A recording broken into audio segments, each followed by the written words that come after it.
The night is hushed, the fjords heavy with mist, as though the very earth holds its breath. Somewhere beyond the waterline, a raven cries into the darkness, its wings cutting the silence like a blade. It is here, in the stillness between storm and dawn, that stories take form, stories whispered by firelight, stories that ache with cruelty and awe. Among them, none is darker, none more drenched in dread than the tale of the blood eagle. The sagas tell us that it was not merely an execution, not merely the end of a man's life, but a passage half sacrifice, half spectacle men feared it, and yet they invoked it, as though saying the words aloud made kings tremble and gods lean closer. What drove the hands of warriors to such a ritual, to carve wings into human flesh, to leave a man's last breath to slip through open lungs? To answer, we must step into the long shadows of the Viking Age, when men bargained with fate in blood and fire. Imagine the hall of a chieftain, the rafters darkened by smoke, the benches lined with warriors whose eyes gleamed like polished steel. Mead horns pass from hand to hand, yet their laughter fades when the skald raises his voice. He speaks not of glory at sea or treasure hoards, but of betrayal, the one crime no kin or king can bear. In such tales, punishment is never simple. A thief may lose a hand, an oathbreaker a tongue, but for those who betray their lord, a darker fate awaits. The blood eagle. The image rises like a nightmare, carved deep into the mind, the victim bound upon a flat stone, ribs broken outward, lungs drawn into the air like crimson feathers. The sagas whisper that this was not done in haste, nor in frenzy, but with solemn care, as though the act itself was an offering to Odin, lord of the slain. To die beneath the eagle's shadow was to have one's body turned into a shrine of terror, a reminder that loyalty was sealed not with words, but with suffering. Yet the truth is veiled.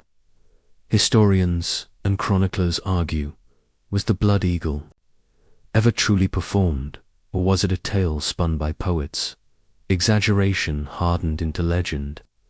The Anglo-Saxon monks who recorded the practice wrote with revulsion, yet perhaps with embellishment, eager to paint the pagan north with horrors unspeakable. Still, the sagas are stubborn, their verses soaked in blood. They name kings and warriors who suffered the ritual glare of Northumbria, defeated by the sons of Ragnar Lothbrok, said to have been spread open beneath the northern sky, his chest, unstitched to honor a slain father. Picture it, the clash of steel at York, the battle cry of Ragnar's sons as their father's death cries echo in memory. When victory is theirs, they drag the captured king to the stones. His crown is gone, his sword broken, yet in their eyes he is still a sacrifice worthy of the gods. The crowd gathers warriors, thralls, even women and children, all summoned to witness power carved into flesh. The blade enters, cold and merciless, and silence falls heavier than snow. Was this history? Or was it poetry, sagas woven to bind vengeance with myth? The boundary dissolves, as it so often does in the north, where truth is not less sacred than story. There is something more than cruelty here, something older and more primal. To carve wings into the back of a man is to imitate the raven, the sacred bird of Odin, who soars above the battlefield gathering the fallen. The blood eagle may not have been meant to make men fly, but to turn them into offerings, their pain a bridge between earth and sky. Death becomes spectacle, and spectacle becomes devotion. In the flicker of torchlight, the act itself becomes a hymn, chanted in steel and bone. But listen closer, beyond the sagas and their roar of vengeance. There are other voices, whispering doubt. Some scholars believe the blood eagle was never flesh at all, but metaphor and image. A poetic way of saying a man's back was hacked open, his body mangled as though to make wings. In this reading, the terror lies not in the act, but in the symbol. The imagination of listeners who filled silence with horror. Perhaps the ritual never happened as described. Perhaps no king truly gasped his final breath with lungs bared to the wind. Yet does that lessen the power of the tale? Or does it make it darker still that men invented such cruelty, even if they never carried it out? The sagas do not answer. They leave us wandering between stone and shadow, where myth and history blur. What is certain is that men believed in it, feared it, whispered it as warning. And fear, more than steel, is what builds kingdoms. The blood eagle, whether real or imagined, served its purpose. It reminded every warrior who sat in the hall, every chieftain who raised a horn, that power was not gentle nor merciful. It was a thing forged in pain, carried on rivers of blood in the dark. The raven cries again, its wings cutting across the moon. One can almost see it now. A king spread open on the stone, his breath a fading cloud, his ribs pulled wide like the bones of a broken shield. Was it vengeance? Was it ritual? Was it myth? The sagas do not say, and perhaps they never will. All that remains is the silence after the last cry, the stillness of a hall where even mead tastes of iron, and the memory of wings that never flew. Perhaps that is the truest meaning. The blood eagle was not meant to lift men into the sky, but to keep those still living bound in awe, to make loyalty sacred through fear, to make kingship soar upon terror's wings. Whether carved in flesh or carved in song, it endures. And in the midnight silence, when the fjords are still and the ravens circle unseen, one cannot help but wonder, were the wings of the blood eagle ever real, or are they only shadows rising forever in the smoke of story? The torches flickered against the marble walls, their flames restless in the heavy air. Beyond the silken curtains, where shadows swayed and whispers lingered, the banquet hall of Constantinople shimmered like a cathedral of temptation. Gold chalices caught the light as if each were filled with captured suns, yet the guests stared at them with unease. The air was rich with roasted meats, honeyed figs, and spiced wine, but no aroma could hide the dread that hung like incense above the table. For in Byzantium, food was never only sustenance. It was ceremony, spectacle, and more often than not a wager with death. The empire had always understood that steel was too crude, too public, too loud for the subtle choreography of court intrigue. A blade could end a man, yes, but a drop of venom could unravel dynasties. Here, in the jeweled heart of Christendom, poison became scripture in the unspoken gospel of survival. Every feast was a theater where loyalty was tested, and betrayal ripened beneath gilded platters. Servants, trembling in their worn sandals, bore silver trays toward the lords and ladies whose laughter rang hollow. Before any noble lips might touch the goblets, slaves and tasters stepped forward. It was their fate to sip, to chew, to swallow, to gamble with their own lives, while all eyes watched. Some survived and breathed again, their bodies shaking as relief washed over them. Others faltered, clutching their throats, the bitter sting revealing itself too late. The hall would fall silent, and the emperor would sip calmly from the very cup that had slain the servant, for he alone drank from vessels crafted by his own artisans. Warded so, he hoped, by divine protection. Stories of poison wound themselves through the chronicles of the empire like serpents among ivy. Basiliscus, who once usurped the throne, dined beneath gilded ceilings, knowing that every swallow might be his last. When his enemies plotted his ruin, it was not armies they first sought, but apothecaries, men who knew how to steep a toxin so that it smelled of roses, yet burned like fire within the gut. Basiliscus would later be starved to death in exile, but while he ruled, he never trusted the banquet table. His eyes, it was said, darted from goblet to goblet as though each shimmer of ruby wine were a prophecy of doom. The great Justinian, crowned in mosaics that still glimmer in Hagia Sophia, was whispered to have relied on poison not as defense, but as judgment. For those who challenged him to openly exile sufficed, but for rivals who stirred too deeply in the veins of empire, sudden illness bloomed like a black flower. Historians record plagues, fevers, mysterious deaths, but in the corridors of the palace, people spoke more candidly. They said Justinian's table was set not with bread and salt, but with destiny itself. One never knew if the next sip of wine was blessed by Christ or cursed by the hand of man. The rituals of protection grew into spectacles. Cups were dipped in vinegar before wine was poured, in hopes of neutralizing hidden toxins. Servants crushed garlic into food, for it was believed to resist the unseen hand of death. Birds and dogs were sometimes fed morsels from the emperor's plate before he touched them, a grim parody of communion. Yet for all the rituals, nothing was certain. The poisoners of Byzantium were artisans of patience, blending powders from aconite, arsenic, and monkshood into tinctures that worked slowly, so their victims might waste away over weeks rather than hours. Death itself could be staged as nature's doing, while the poisoner's hand remained invisible. What is power, if not the ability to smile across the table from your enemy, while knowing he drinks his own funeral? The Byzantines perfected this. Cruel theatre, their banquets turned into stages where each toast was a prayer and each bite a confession. The golden plates gleamed, but behind them lay the shadows of betrayal.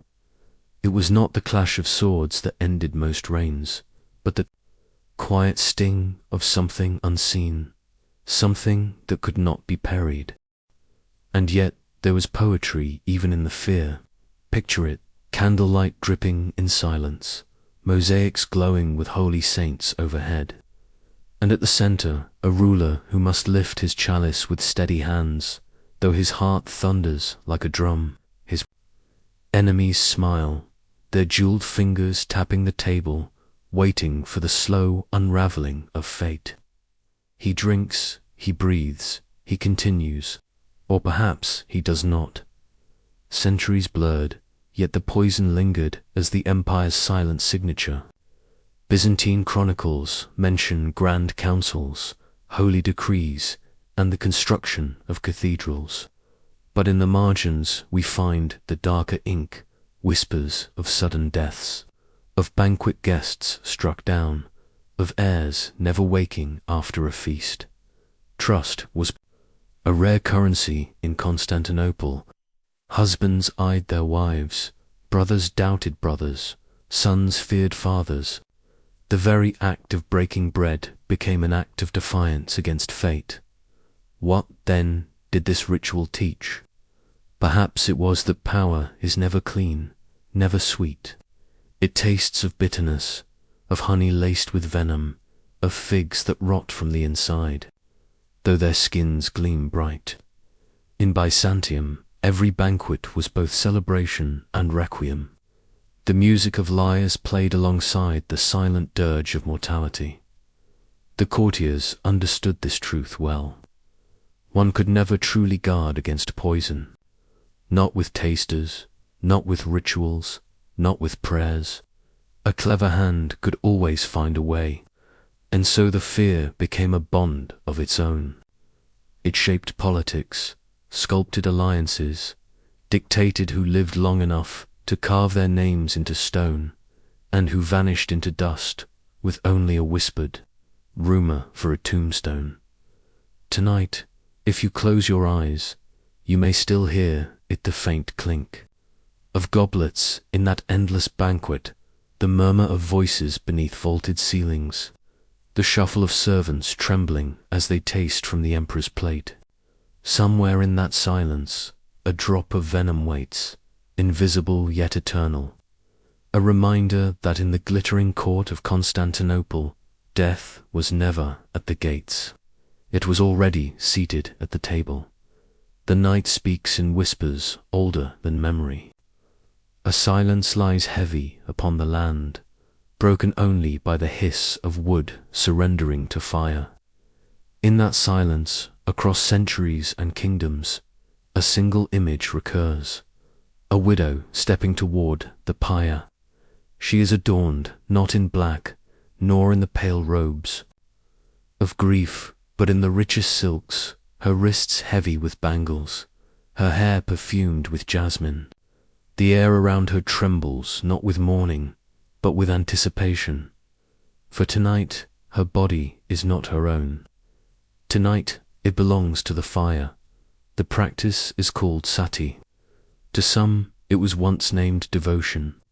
To others, it was duty sanctified by death.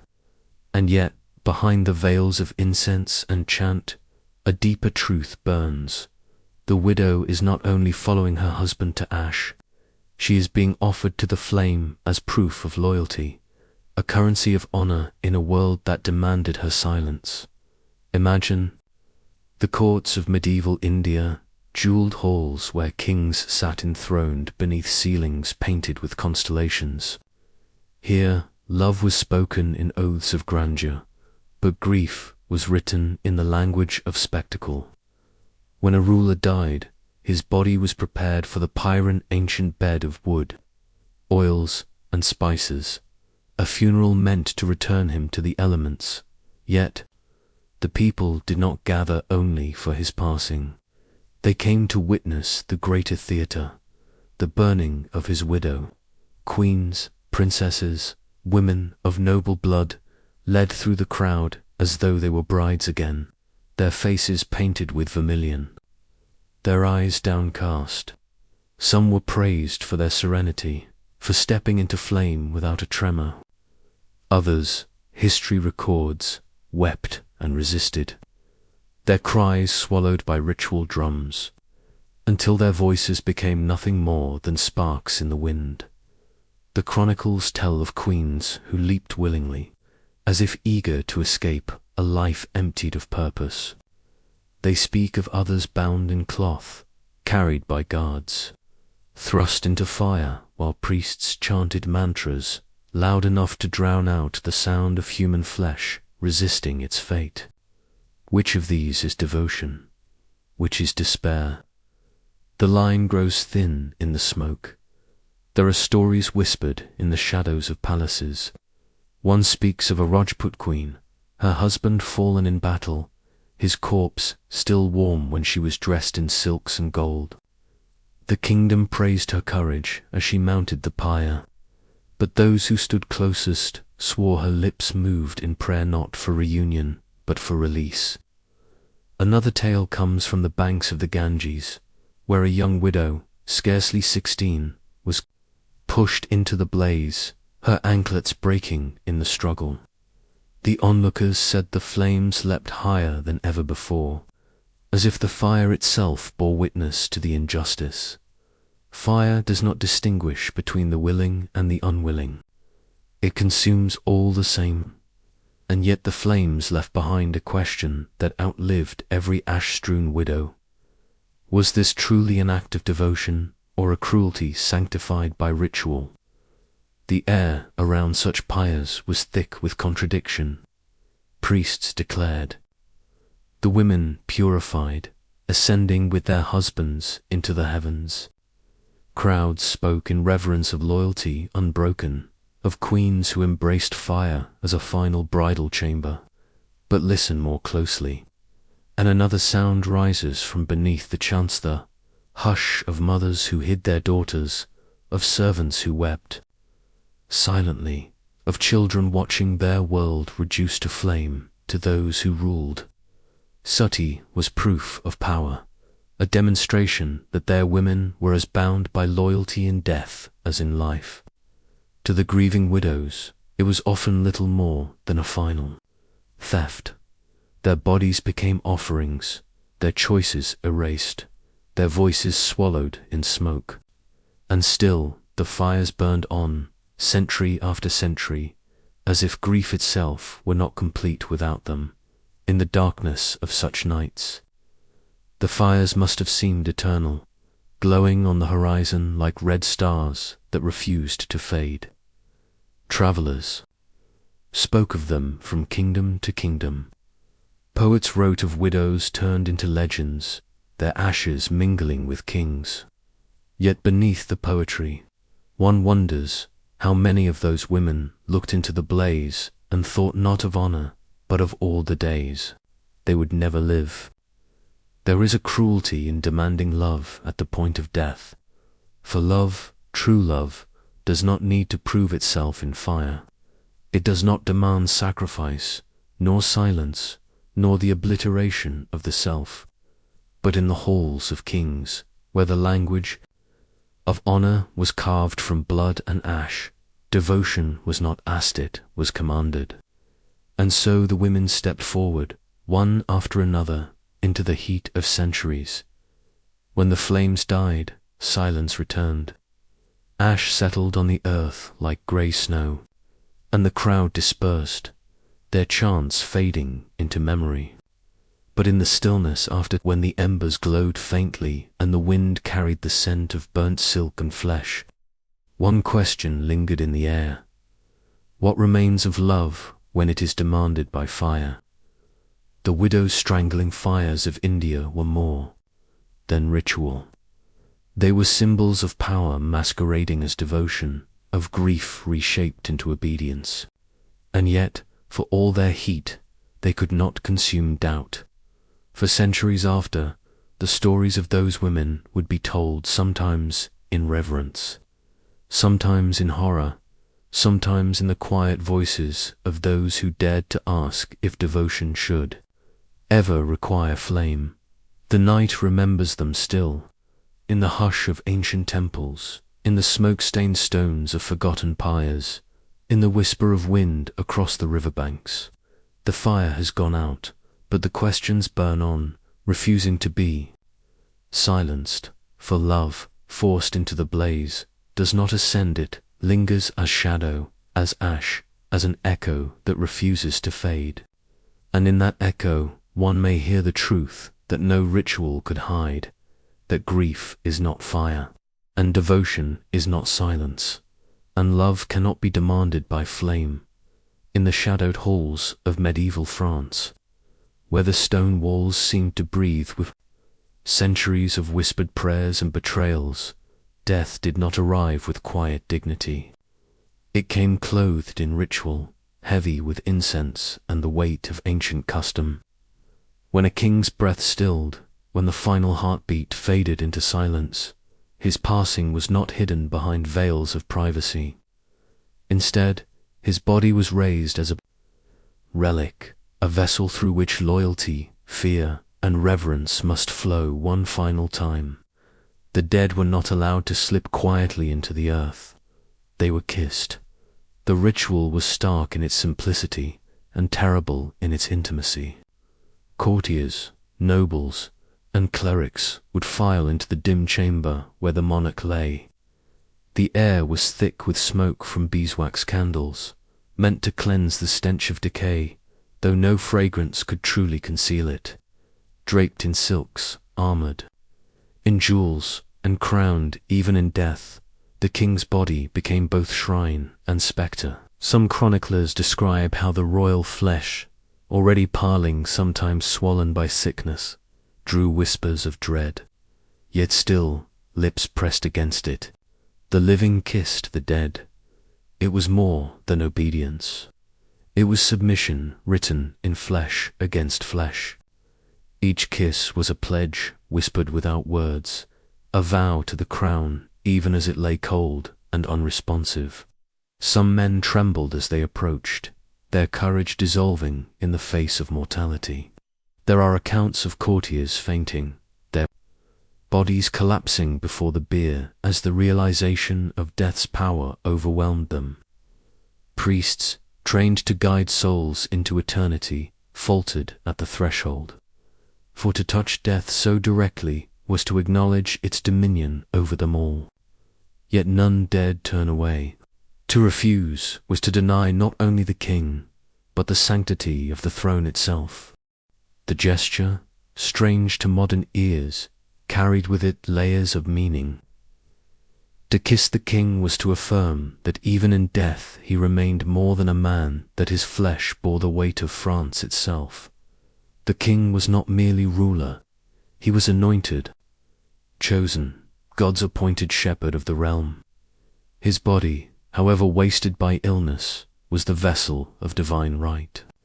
To place lips upon that vessel was to drink, if only symbolically, from the fountain of his authority. The line between reverence and fear blurred, for who could tell if the kiss was meant to honor or to appease? Imagine the chamber, a cathedral, of silence punctured by the soft shuffle of shoes against stone, the flicker of torchlight painting the dead king's features in eerie relief. The courtiers stand in line, their faces pale, their hearts racing. One by one they bend. Their lips touch the hand, the brow, in some accounts even the mouth of the departed. Some close their eyes tightly, forcing themselves into the act with a shudder. Others linger, as though clinging to the hope that devotion might bridge the divide between life and death. And still the ritual continues, inexorable, unyielding, until all have paid their price of loyalty. The act was not unique. To France alone echoes of such rituals can be found across Europe, where bodies of rulers were displayed, kissed, touched, or even embraced as sacred relics. But in France, the rite became almost mythic, woven into the fabric of monarchy itself. Death did not sever the bond between king and subject. Instead, it made that bond grotesquely tangible. To kiss the corpse was to confess that the king's presence lingered, that the crown did not die though the man beneath it did, and yet, beneath the incense and solemn chants, there lingered another truth. The body was flesh. It darkened, bloated, sometimes leaking the secret ruin of decay. Chronicles, perhaps against their own reverence, could not help but record the horror. They spoke of noblemen recoiling at the sight of sunken cheeks, of courtiers holding kerchiefs to their lips afterward to keep from gagging, of the sharp clash between ritual duty and human revulsion. Still, the ritual endured. Power, after all, demanded more than obedience. It demanded intimacy with the grotesque. There is something haunting in the thought. To kiss the dead king was to look directly upon the truth all men sought to deny, that power, like flesh, rots, that crowns rest upon bones. Yet the kiss transfigured that truth into something sacred. It was as if the act itself transformed decay into relic, corpse into icon. By touching their lips to the dead, the living proclaimed that what lay before them was not ruin, but continuity. The man was gone, but the idea king, crown, France remained untouchable. Consider then how memory of such rites must have lingered in those who survived them. Did they dream of the clammy chill of royal flesh? Did they recall, in later years, the faint reek of death clinging to their lips? A reminder that loyalty was not measured only in battle or council, but in a kiss, pressed against the silence of the grave, perhaps in their most private thoughts. Some wondered whether the ritual was devotion or humiliation, whether they kissed to honor, or because they were too afraid not to dot. In these corpse-kissing rites lies a paradox as old as monarchy itself. For what is kingship but the fusion of fear and love, reverence and submission, woven into one? The king was adored, but also dreaded. He was father and executioner, blessing and curse. To kiss his corpse was to accept this truth, to let one's own lips testify to the double-edged sword of sovereignty. It was not enough that he commanded obedience in life. He must command it in death. And so, when we imagine those halls heavy with silence, when we see the trembling line of courtiers bending one by one to press their lips to the lifeless flesh of their sovereign, we glimpse the strange alchemy of medieval power. For power lingers not only in the crown that rests upon the head, but in the ruin it leaves behind. Even in death, the king demanded and received what no living rival could, a kiss. Sealed in silence, on the border between reverence and dread, the night skies over Mesopotamia were not silent. They spoke with ominous shadows that slid across the face of the moon, trembling stars that broke their courses, winds that shrieked from the desert as if carrying voices of the dead. In the minds of the ancient kings, these signs were not accidents. They were warnings, written by the gods in the heavens, letters of fire and silence inscribed for mortal eyes. And in the heart of that fear was the throne, a seat gilded in splendor, yet haunted by destiny's curse.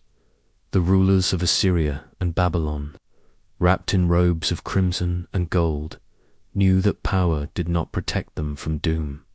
They believed that when the heavens darkened in eclipse, or when strange visions unsettled the priests, the gods had marked the king for death.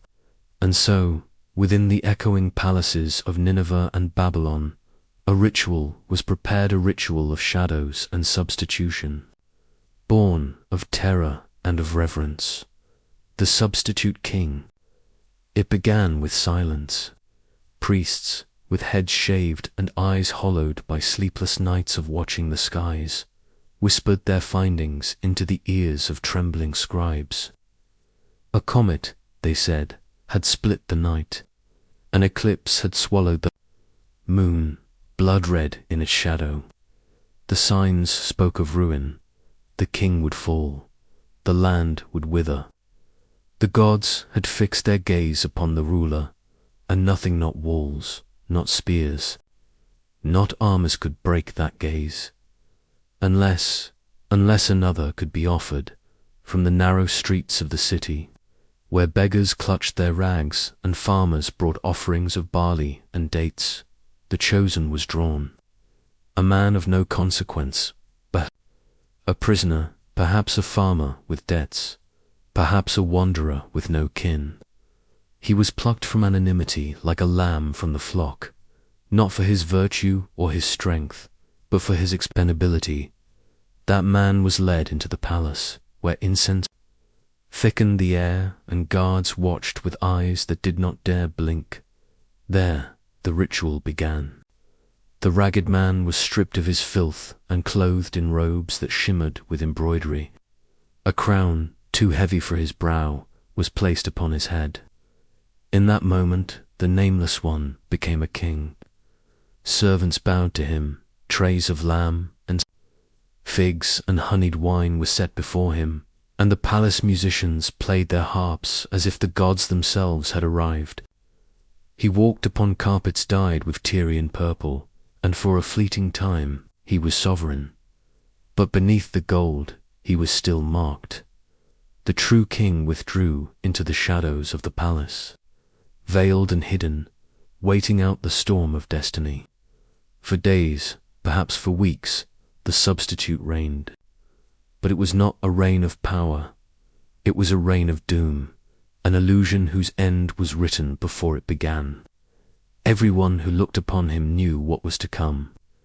Every smile from a servant's lips, every bow from a guard's head, carried the echo of a funeral dirge.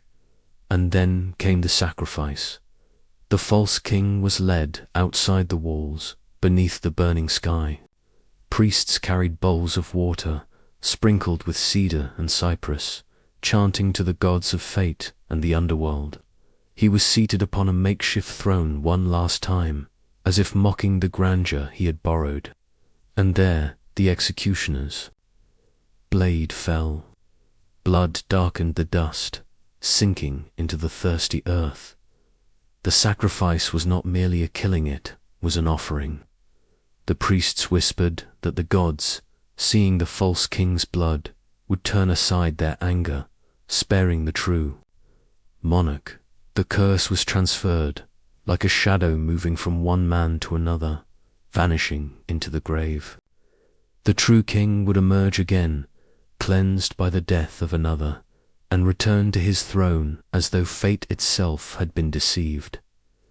But can destiny be tricked? The clay tablets do not tell us if the gods accepted such bargains. They do not say whether the priests trembled at the thought of divine laughter, that the heavens might mock such cowardice. Was the ritual a desperate plea for survival, or a hollow act of cruelty, masking fear with blood? The voices of the dead, buried beneath Mesopotamian earth, remain silent. Yet their silence feels heavier than the weight of the crown, heavier even than the fear of the eclipse.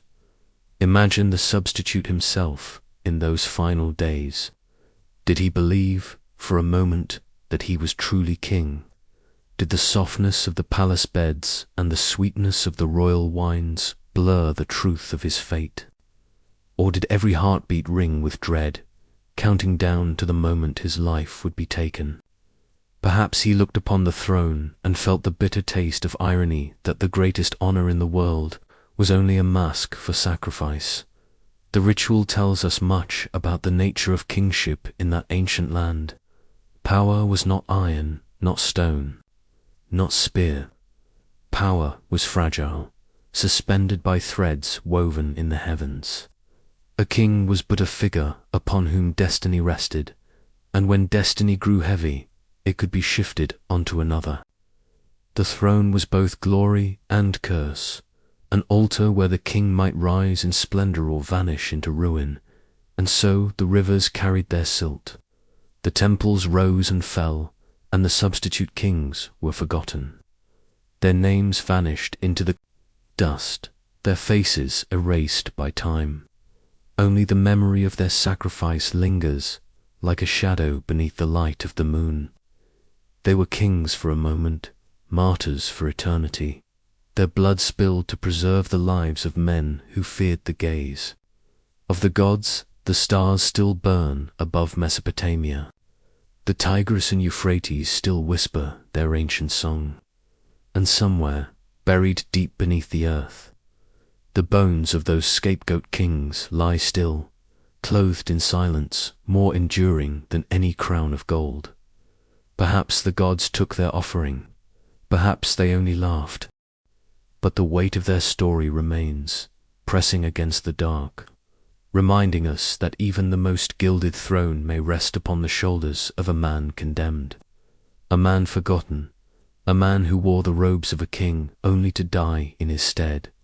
The sun had not yet risen, but the valley stirred as though it knew what the day would bring. Mists clung to the chin of the mountains that circled the city like jagged teeth, and in that pale darkness the pyramid stood against the sky as if carved from the bones of eternity. Tenochtitlan shimmered in the half-light, its causeways stretching like veins into the lake, its temples rising like stairways meant not for men, but for gods. At the summit of the great temple, shadows flickered priests, preparing obsidian blades, incense curling like a spirit's breath, the air thick with the smell of resin and blood. It was not war that filled the city this morning, but ritual. War had already been waged, far away beyond the horizon, where Aztec warriors, jaguar-clad, eagle-feathered, had captured the lives that would be poured out upon this stone. Those captives now waited in chambers below the pyramid, bound yet strangely calm, their fates sealed by the rhythm of a cosmos that demanded balance. Life could not endure without death. The gods had bled to form the world. Men must bleed too. Keep it alive. When the drums began, the sound was not mere music. It was thunder carved into hide, the heartbeat of gods pulsing through the air. The city awoke at once. Windows opened, mothers hushed children, fishermen paused with nets half cast. Everyone listened, for all knew what the drums declared. The sun would rise today only if it was fed. The steps of the pyramid became a procession. Priests, robed in black, carried the captives upward. Their feet were steady, though many stumbled beneath the weight of their doom. Each face was painted in white chalk, the mark of one who would soon leave this world. Yet their eyes were not empty. Some glimmered with pride, others with terror, but all stared at the sky, as though searching for the sun they must bring forth with their lives. At the summit, the emperor himself stood waiting. Montezuma, crowned in turquoise, his cloak shimmering, like the feathers of the quetzal bird. His face, solemn and unreadable, bore the weight of empire. For he was not simply a man. He was the axis between earth and heavens, the vessel through which gods and mortals exchanged their breath. When he lifted his hand, silence fell, broken only by the hiss of incense and the whisper of wind. The first captive was laid upon the stone, arms and legs spread wide. A priest raised the obsidian knife black, sharp as night itself. The blade plunged. A heart, still beating, was lifted toward the sunless sky. Blood steamed in the cool air, red against the grey dawn. The priest cried out to Huitzilopochtli, the sun god, and smeared the heart upon the idol's lips. Below, the crowd trembled as though they, too, had been cut open. But the ritual did not end with the heart's release. From behind the altar, attendants carried great earthen bowls. Into them, flesh was laid, roasted and spiced, mingled with maize and herbs. This was no feast of hunger, no common meal. It was communion, divinity made flesh, godhood shared through taste. To eat was not to consume a man, but to consume the sacrifice itself, to take into one's own body the strength and courage of the offering. Nobles alone partook, seated in circles lit by torches that smoked in the morning haze. The emperor's portion was always first, a morsel placed upon a golden plate, carried to him with reverence. He touched it, lifted it to his lips, and in that act became more than a ruler. He became the embodiment of gods who devoured worlds. To sustain the sun, the nobles followed, mouths filled not with food, but with power. Each bite was a covenant, binding them closer to the divine order, to the empire whose stones were mortared with blood. Yet whispers haunted the city. Were these rites truly as sacred as the priests proclaimed? Or were they excesses of power, cloaked in holiness, meant to remind all who watched that the empire itself fed on flesh? Some believed the Spaniards, who wrote later of such cannibal feasts, exaggerated to paint the Aztecs as demons, unworthy of life. But others, even among the Mexica, confessed in hushed tones that what was given to the gods was sometimes taken too eagerly by men. Imagine it, the Great Pyramid echoing with drums, the air trembling with incense, the emperor's lips darkened by a sacred bite. The people below, silent, watching, their hearts filled with awe and dread. For what did it mean to live in a world where the gods were always hungry, where even the emperor could only rule by feasting on the essence of the slain? The days stretched long, sacrifice upon sacrifice, drumbeat upon drumbeat, until the sun at last crowned the valley with gold. Light fell upon the lake, turning the waters red, and upon the temples, where blood streaked the steps like ribbons. When at last the rites ended, silence lay heavy over Tenochtitlan. broken only by the cries of gulls circling above. Those who had eaten left the temple with lowered eyes, their faces unreadable. Some spoke later of visions, of feeling the god within them, fire in their veins, strength not their own.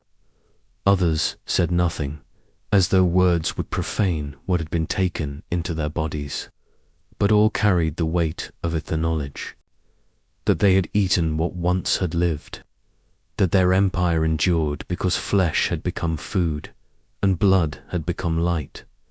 Centuries later, when Spaniards wrote of these rites, they would shudder, horrified. They would paint the Aztecs as beasts, their emperors as ghouls, their gods as devils. Perhaps they lied. Perhaps they embroidered truth into nightmare to justify the steel and fire they carried into the valley. But perhaps, too, there was truth in their fear. Perhaps the rituals had indeed crossed the boundary between worship and hunger, between divinity and terror. The truth is lost now, blurred by conquest, scattered in ashes. What remains is the image. Emperors feasting not on bread, but on bodies. Nobles chewing not maize, but mortality. An empire binding itself to the sun with every bite. And so the question lingers, unanswered in the silence of centuries. Were these rites the purest devotion, men offering themselves wholly to the gods? Or were they shadows of hunger, emperors wearing divinity's mask to hide the taste of power? The valley keeps its silence. The lake reflects the mountains. The temple, though shattered, still casts a shadow in memory. And if you listen in the quiet of midnight, when the world is hushed and the stars gleamed cold, you may yet hear the echo of those drums, pulsing like the heart of the sun itself, summoning sacrifice, summoning feasts that blurred the line between God and man, between hunger and holiness. Beneath the wide dome of the steppe sky, where the winds move like ghosts and the horizon seems endless, the Scythian kings carved their dominion in both blood and bone. Their world was a sea of grass that whispered with every breeze, a realm where life itself was fragile, yet power sought permanence. In that vastness, men were measured not by the years they lived, but by the fear they inspired, by the echoes they left behind in ritual and legend. And there, upon the steppes, thrones were not only fashioned from gold. Some were imagined in bone. It was said that when a Scythian king rose, the earth trembled under the thunder of hooves. His warriors an unbroken tide of riders whose arrows blotted out the sun. And when that king fell, whether by the spear of an enemy or the slow hand of time, his people did not simply bury him.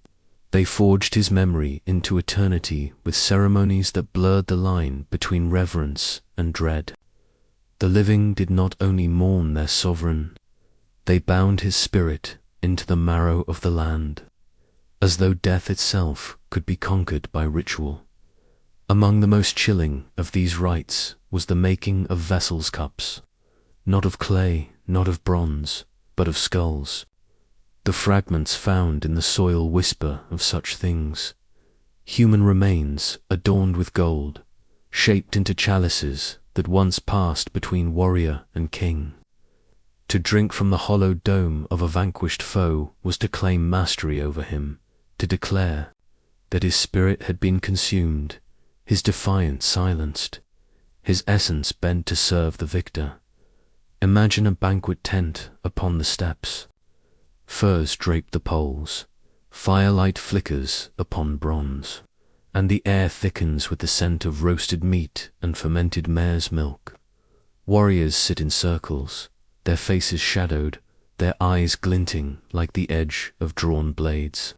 At the center, the king raises a vessel wrought from bone, its rim gilded, its surface etched with the delicate hands of craftsmen who understood the language of fear. Silence falls as he drinks, the wine dark as blood spilling over the white of bone. And when the cup is passed, each man who lifts it to his lips feels not only the taste of wine, but the chill of mortality. The ritual was more than cruelty. It was theatre, it was memory, it was the shaping of power into something eternal. The Scythians lived in a world where kingdoms vanished like dew, where tribes dissolved into the mist of history. To endure, they carved their triumphs not into parchment, but into bone. Gold tarnishes, words fade, but the act of drinking from the skull of an enemy was a gesture that no tale could fully erase. Some say it was the great king Areopagus who began the practice, others that it stretched back to the dawn of Scythian might. Herodotus, wandering among their lands, heard the stories and wrote them down with a mixture of awe and revulsion. He spoke of kings who ordered the skulls of slain enemies cleaned and adorned, then used them in feasts as vessels of honor.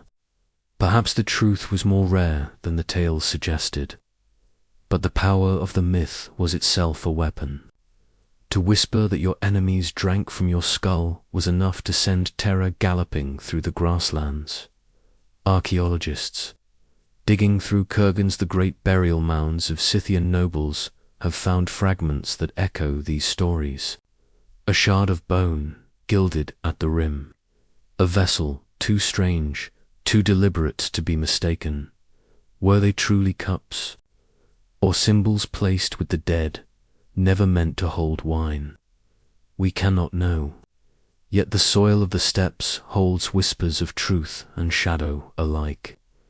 Each fragment blurs the border between ritual and legend, until the two are indistinguishable. Picture a feast where victory had been hard won, where the blood of enemies still clung to the blades of the warriors gathered. In such a night, the cup passed hand to hand was more than a vessel. It was a bond, a grim communion. To drink from it was to swear allegiance to the king, to partake in his triumph, to declare that death itself bowed to his will. The warriors who lifted it did not flinch, for to refuse was to break the spell of power, to weaken the circle of fear upon which their kingdom rested. The act was not merely cruelty, it was philosophy. The Scythians lived with the certainty that life was brief and the world merciless. To them, death was not an end but a transformation, and the remains of the fallen became tools for the living. Bone was memory, gold was permanence, and together they forged artifacts that sang of triumph and loss. The skull cup was a message, carved in silence, that in the end, all thrones are built upon mortality. As the centuries turned, the Scythians themselves dissolved into the vast tapestry of history. Their kings are no longer known by name, their riders no longer thunder across the plains. But in the echo of their legends, we glimpse the truths they sought to proclaim. That power must be remembered, that victory must be carved into the marrow of the world, that the bones of enemies can become symbols more enduring than any monument of stone. Even now, when archaeologists lift a fragment of gilded bone from the soil, it is as though a whisper rides the wind of the steppe once more. Was it truly a cup? Was it legend? The line cannot be drawn. And perhaps that is the point. For in myth and memory alike, the Scythian kings still raise their vessels of bone and gold beneath the endless sky, still drink to victories that time itself cannot erase. And so, when we think of thrones, we imagine gilded halls and jeweled crowns, but the Scythians remind us that true power is more primal. Thrones rise not only upon gold, but upon bone, upon the fragile remains of those who dared to oppose. Beneath the endless steppes, in silence and in dust, their grim chalices wait, fragments of fear that once bound a people to their king, and bound kings to eternity. They moved like shadows through the vermilion gates, their footsteps soundless. On polished stone, their faces unreadable beneath the flicker of lantern light. The eunuchs of imperial China were neither wholly men nor wholly absent, bound to the dragon thrown by sacrifice so deep that it carved them away from the natural order of life itself. In the vast hush of the forbidden city, they became the silent arteries of power, carrying secrets from chamber to chamber, bearing whispers heavier than swords, and watching emperors grow, rise, falter, and fall all, while their own names dissolved into dust. Long before the forbidden city rose with its golden roofs shimmering beneath heaven, the practice had already taken root. In the Zhou dynasty, in the Qin, in the Han, rulers discovered a paradox both cruel and useful, that a man severed from his lineage became a servant bound only to the state. By the Ming and Qing dynasties, the system had crystallized into ritual. Young boys, sometimes as tender as 8 or 9, were led to shadowed rooms where a blade awaited. They were promised a chance to enter the inner court, to serve among silks and jade, but first came blood, and the slow extinguishing of their future. It was called cutting the root, a grotesque phrase for a grotesque deed. Some did not survive the agony. Those who did carried a scar that whispered forever of the price paid. The forbidden city was not merely a palace. It was a world behind walls. Its gates loomed like mountains, guarded by stone lions with eyes of eternity. Inside, silence pooled, in courtyards like water, and the air smelled faintly of lacquered wood and incense. The eunuchs filled its veins. They stoked the fires in winter, brought dishes of porcelain to the imperial table, guarded the silken curtains of the emperor's chambers, and most dangerously listened, always listening. They were the ones who saw what should never be seen, who heard words that might topple dynasties, and because they had no sons to pass such knowledge to, emperors trusted them with the empire's most delicate truths. But trust is a fragile offering. Some emperors leaned on their eunuchs with reverence. The Ming dynasties, Yongle, emperor ambitious builder of the forbidden city itself, entrusted Zhang He, a eunuch, with fleets that carried China's sails as far as Africa. Zhang He, scarred yet loyal, became the emperor's arm across oceans. Yet others proved more serpentine. In darkened corridors, certain eunuchs amassed fortunes greater than nobles. Wei Zhongshan, during the late Ming, rose like a shadowed tide, his influence wrapping around the emperor's court like smoke. Ministers trembled before him, scholars cursed his name in secret, and statues of him alive still breathing, raised in temples as though he were a living god. The dragon throne seemed to bend not only to the emperor, but to the eunuch who whispered in his ear. Still, their lives were lonely. Stripped of the natural bonds of family, many clung to their roles as both punishment and identity. They found solace in routine, in the endless sweeping of marble floors, in the steady tending of palace lamps. Yet, in midnight hours, when the palace hushed and the emperor's sleep was heavy, one wonders if they pressed hands against their scars and remembered what was taken. The echo of children unborn, the absence of lineage, a silence deeper than any vow of loyalty in times of war or famine. When rebellion's smoke darkened the sky, eunuchs often stood closest to the emperor. They watched monarchs, clad in dragon robes, weigh life and death decisions with trembling hands. They stood, eyes lowered, when concubines wept or schemed, and sometimes they became pawns in deadly games, poison slipping into cups, messages smuggled under lacquered boxes, alliances forged in whispers. History records their silence, but beneath that silence were hearts beating fast, lives suspended on the edge of the blade. The castration ritual itself was a horror seldom described in detail, yet it lived as ghostly knowledge in every family that surrendered a son. Some were forced into it by poverty, by fathers who saw no future in their fields.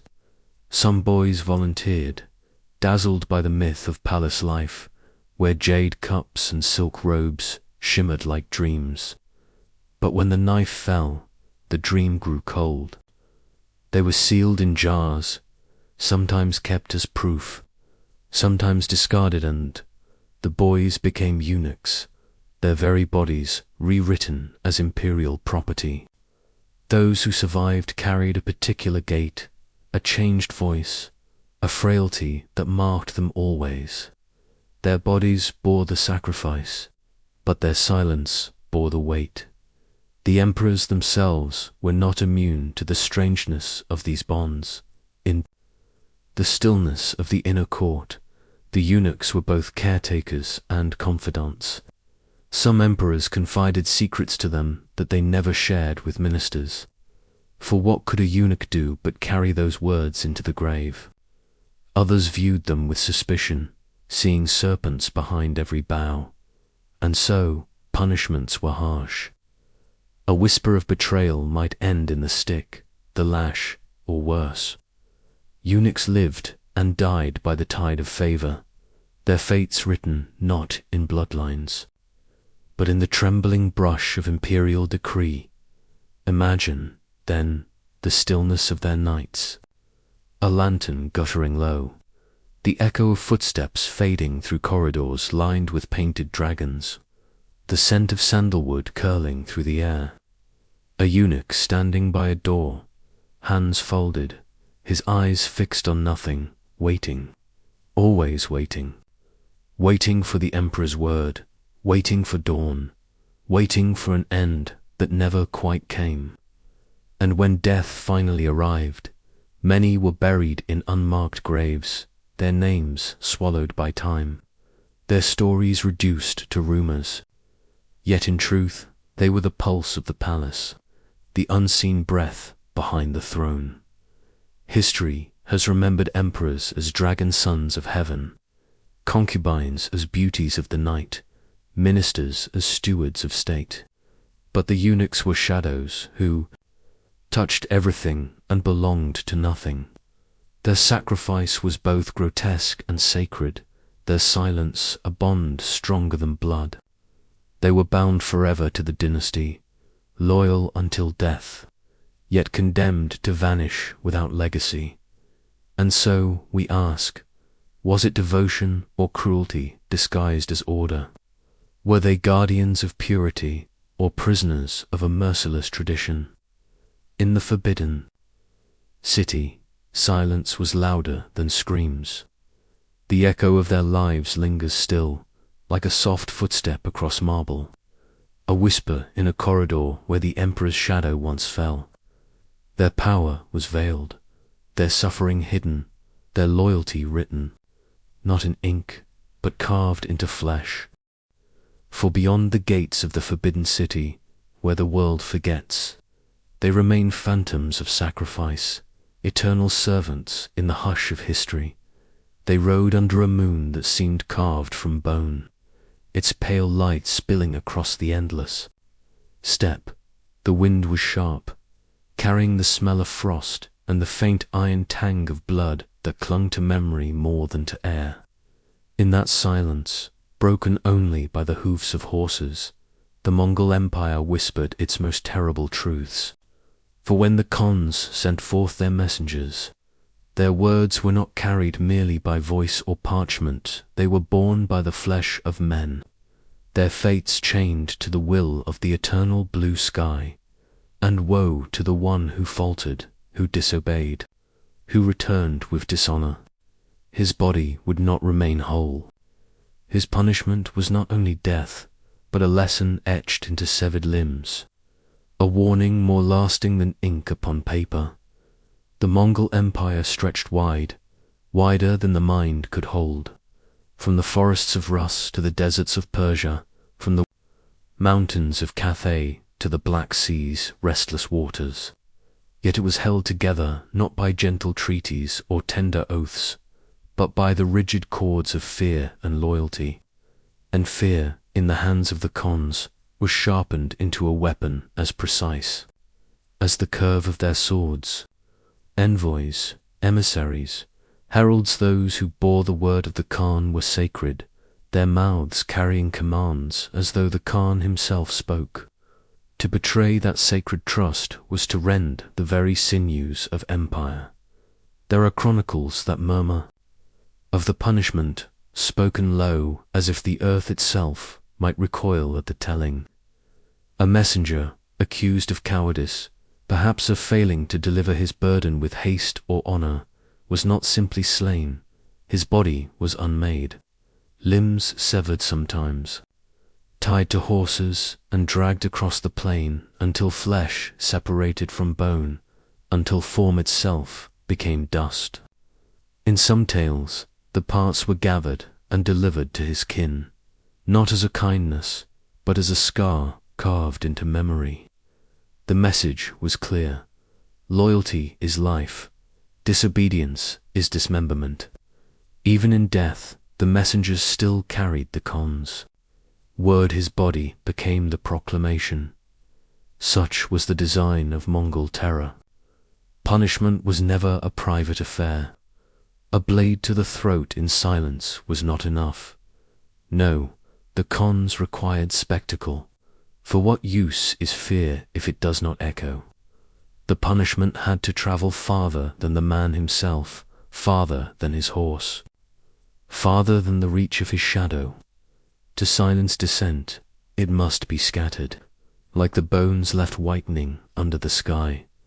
Imagine the scene, a village at dawn, smoke rising thin from clay hearths, when riders arrive bearing a bundle wrapped in cloth darkened with blood.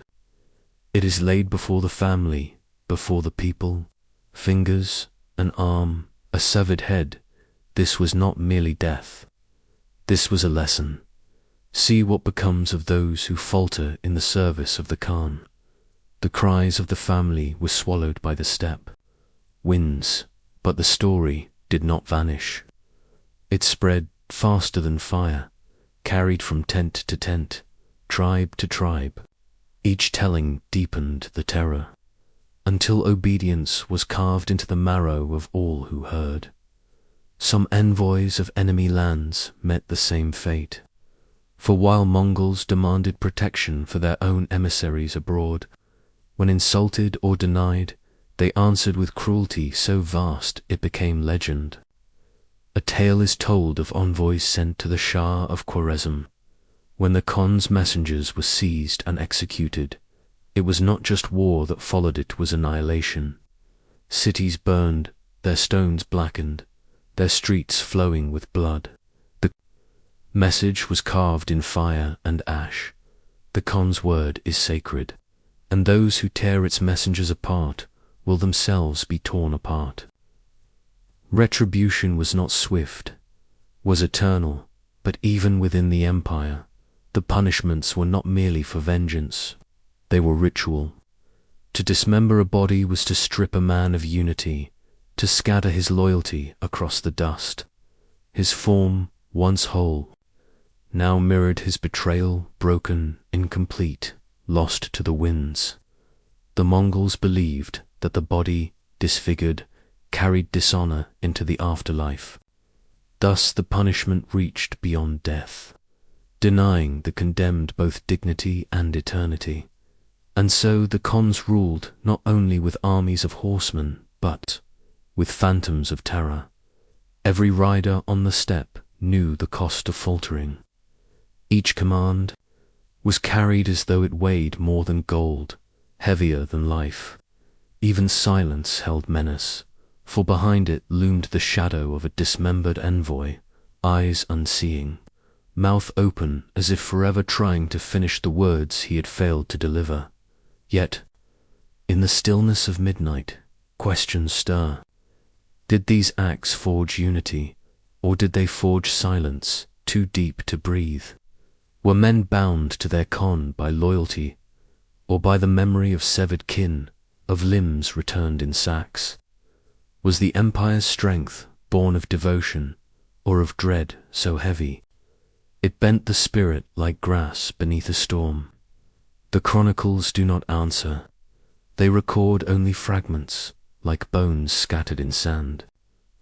But when one walks the empty plains today, where the grass whispers and the wind moves like a ghostly tide, one can almost hear the echoes, the drumming hooves, the heavy silence of families who received more corpse than man, and the cold, unyielding command of the khans, etched not on parchment but on flesh.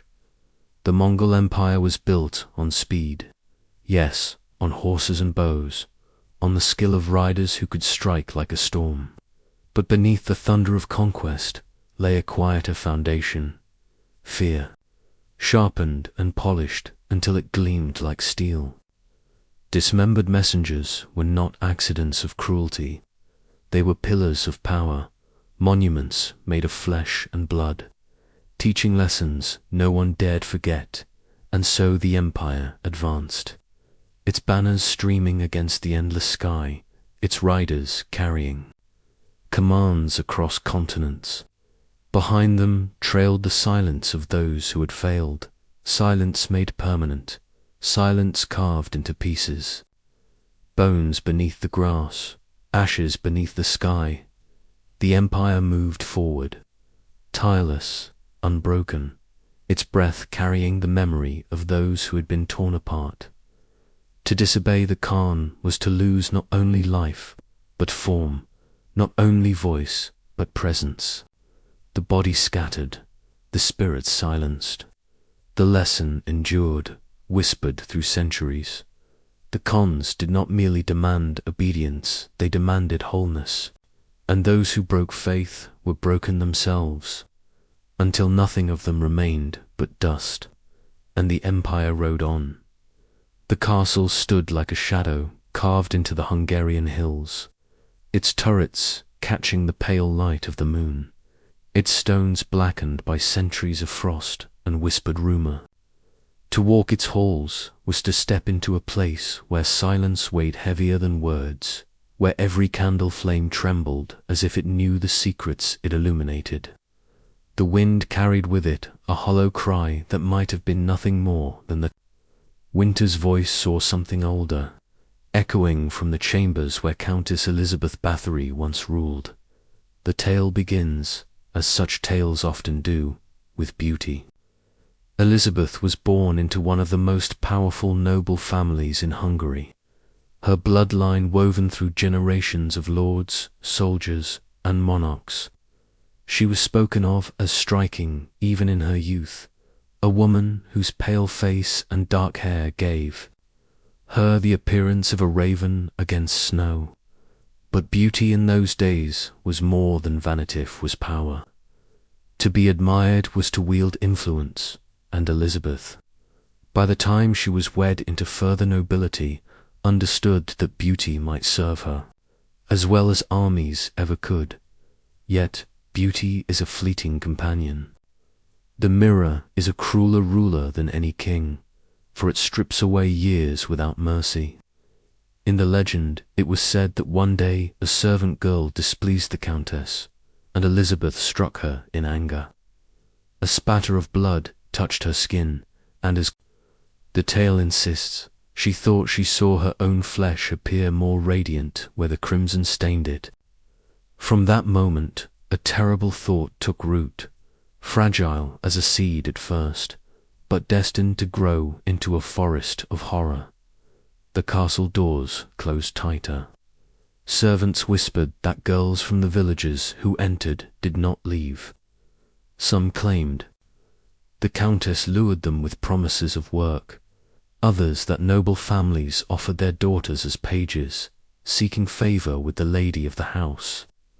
But all too many vanished behind those iron gates. It is said the countess began with small rituals, drawn from cuts pressed against her face as if it were rouge. But soon, the stories claimed, she required more. Whole bodies were drained, their youth captured in red pools. and in the flickering torchlight of stone chambers she bathed. The air thickened with the metallic temps of blood, steam rising as if the baths themselves exhaled. To those who whispered of it, she became no longer a woman, but something closer to a dark priestess, consecrating her beauty in the very lifeblood of the innocent. The villagers began to fear the tolling of the castle bell at night. Mothers clutched their daughters when riders came seeking service for the countess. Rumors carried on the cold wind of girls screaming in hidden corridors, of pale corpses buried shallow beneath the earth, of wolves fattening on human flesh discarded in the woods. And always there was the image of Elizabeth, her pale skin glistening with crimson, her vanity made holy in an unholy rite. But history is seldom as simple as legend would have it. Elizabeth was a woman of immense wealth, influence, and intelligence. She could read and write at a time when many noblemen could not, and she managed vast estates with a precision envied by her peers. Power such as hers breeds enemies. Some say the tales of her blood-bathing were exaggerations, perhaps inventions, spread by those who sought to strip her of her lands and wealth.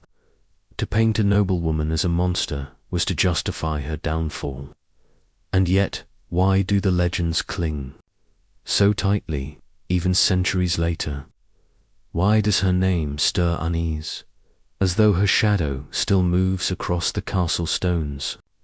The trial records, preserved like brittle parchment ghosts, speak of hundreds of witnesses, servants and peasants alike, who claimed to have seen the horrors firsthand. Some swore to the number of victims dozens, then hundreds, perhaps 600 or more. The accounts are feverish, tangled in contradictions, as if truth and invention merged until they were indistinguishable. Was it the testimony of the terrified, coerced into speech by authorities who wanted their countess ruined? Or was it the broken chorus of truth, each voice carrying only fragments of a greater horror? Her servants were tortured into confession, their words forced out by iron and fire. They described iron maidens, needles, piercing flesh, girls frozen in snow and doused with water until death embraced them, and always the baths of blood, the countess reclining as though in sacred ritual. Yet who can tell, when agony shapes words, where reality ends and nightmare begins?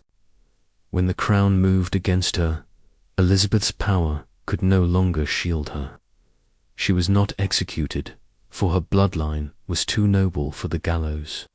Instead, she was entombed within her own castle, bricked into a chamber with only a small slit for food and water.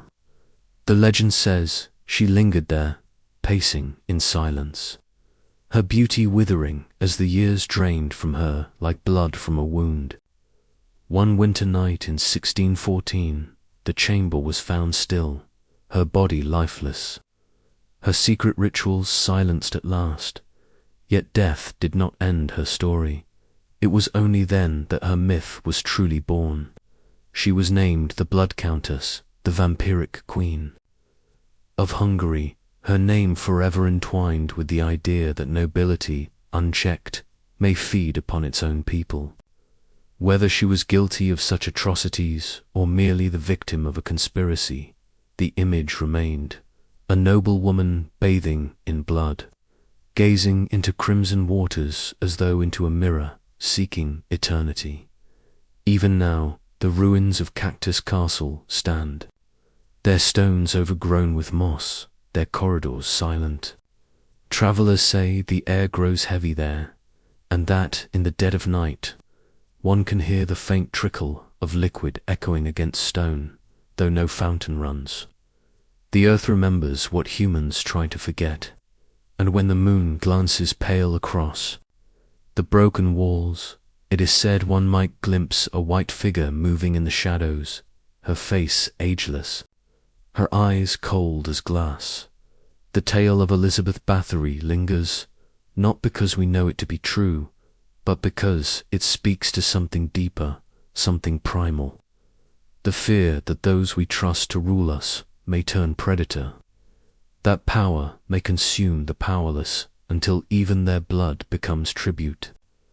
It is a legend of vanity, of cruelty, and of the darkness that seeps from stone halls when no light remains, and so her name endures, whispered not just as history, but as myth. A queen without a crown, a prisoner without chains, a woman whose beauty became her curse. Whether monster or martyr, she remains a symbol of the thin line between nobility and nightmare, between the sacred and the profane. The candle gutters low, the night stretches longer, and somewhere deep in the silence of Hungary's hills, the stones of an old castle still remember, beneath the dim veil of dawn. The stones of Tower Hill glistened with dew, though some whispered it was the hills. Memory that made them glisten, the sweat of condemned men, the tears of widows, or the faint mist of blood that once dampened the earth. To the Tudors, the scaffold was not merely timber raised upon the ground, it was a stage, and the blade, a sacred instrument, sharp with judgment. The people gathered as if summoned by invisible bells, pressing shoulder to shoulder, waiting for the ritual to unfold. In that hush, the crown itself spoke not with words, but with steel. It was a strange theatre. A queen could laugh in her palace at supper, and within a fortnight kneel before the straw, her neck bared to the cold. A scholar could pen truths with ink and conscience, yet find his words answered only by an axe's stroke. And still the crowds came, as though drawn to the mystery of watching power end in silence. Execution was not merely punishment in Tudor England, it was spectacle, woven into the crown's own liturgy. The ritual was precise. The condemned were led forth, sometimes draped in fine velvet, sometimes in plain linen, but always with dignity. Stripped from them as the crowd stared, they paused upon the scaffold to speak, not of protest, but of forgiveness, of submission. It was expected that the condemned would bless the king or queen with their last breath, as though the act of dying was itself a final service to the throne. To refuse was to invite damnation in life and infamy in death. When Sir Thomas More mounted the platform in 1535, he declared himself the king's good servant, but God's first. And when the blade struck, his words echoed longer than his head remained upon his shoulders. His skull was taken to London Bridge, set high upon a spike, its silent lips still seeming to speak of conscience. Few sights haunted London more than that bridge. The severed heads, tarred to slow decay, stared with empty sockets upon the river. Fishermen claimed the dead watched the water traffic, judging the living who rode beneath. At night, when the torches along the bridge guttered in the wind, those faces appeared to shift, as if murmuring to one another of betrayal and fate. 1,000 travellers passed each day, some averting their eyes, others staring with morbid awe. Children asked their mothers whose heads they were, and mothers spoke names only in whispers: traitors, heretics, once favoured nobles who dined with kings, but none etched themselves into memory more deeply than Anne Boleyn. She, once radiant at Henry's side, crowned with jewels and promise, found herself reduced to trembling prayers in the Tower. On that May morning in 1536, she stepped upon the scaffold clothed in dark damask, her black eyes steady, her lips quivering with a courage that did not waver.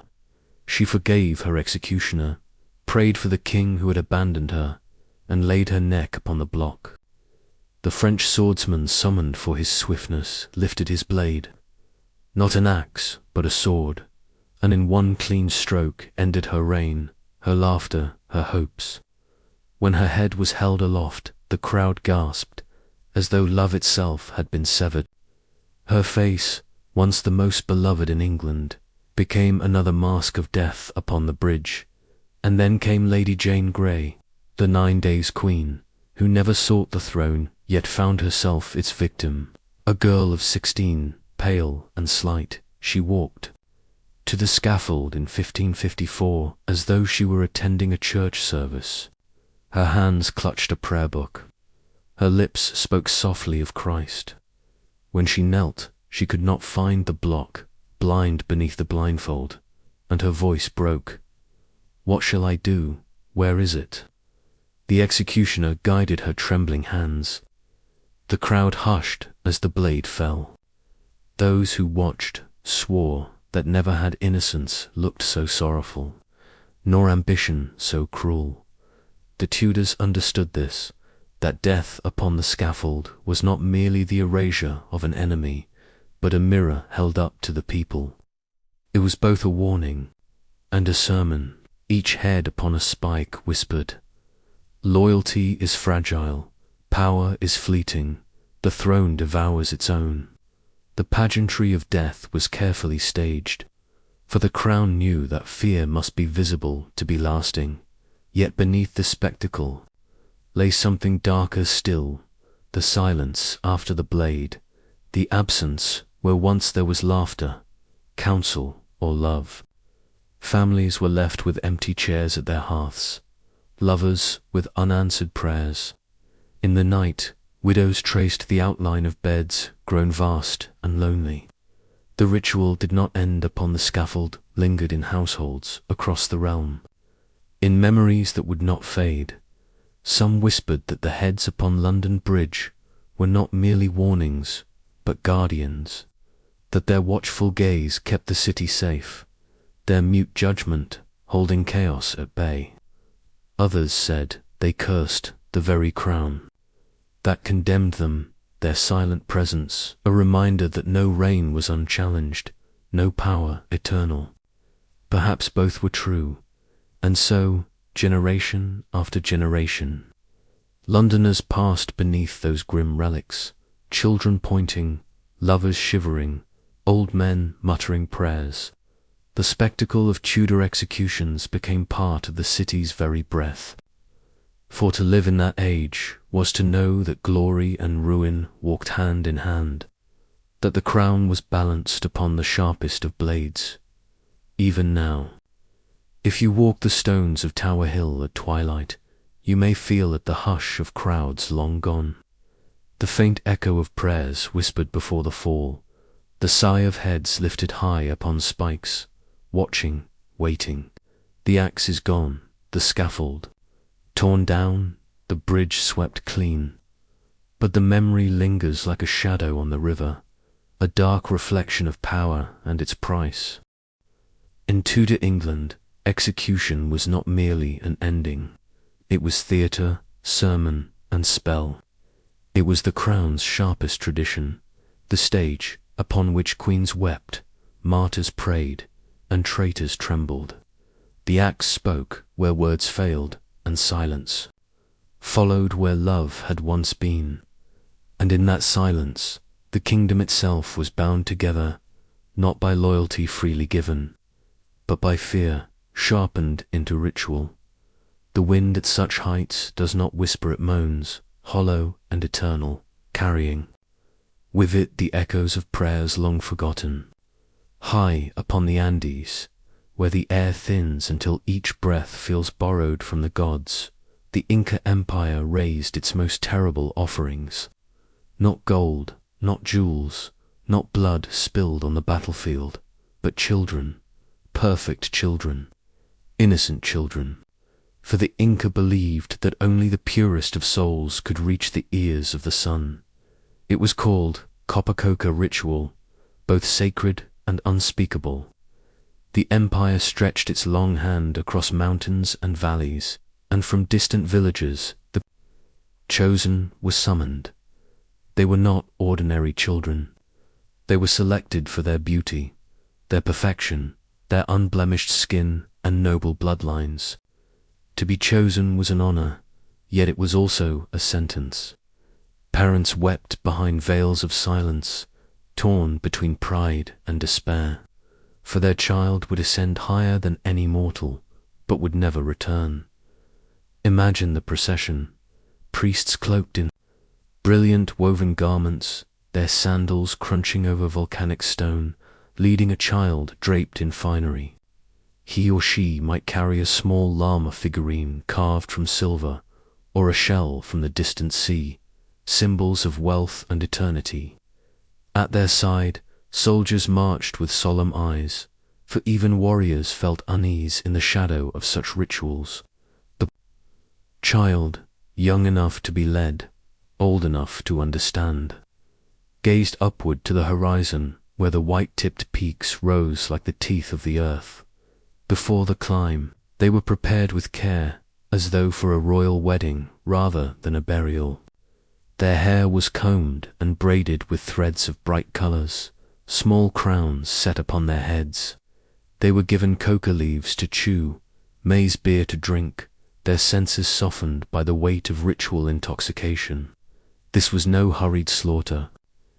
It was a ceremony stretched like a sacred song, each step heavy with meaning, each pause thick with dread. And then the ascent began. The path to the mountaintop was not a gentle road, but a trial by stone, snow, and silence. The priests believed. The difficulty purified both the child and those who walked beside them.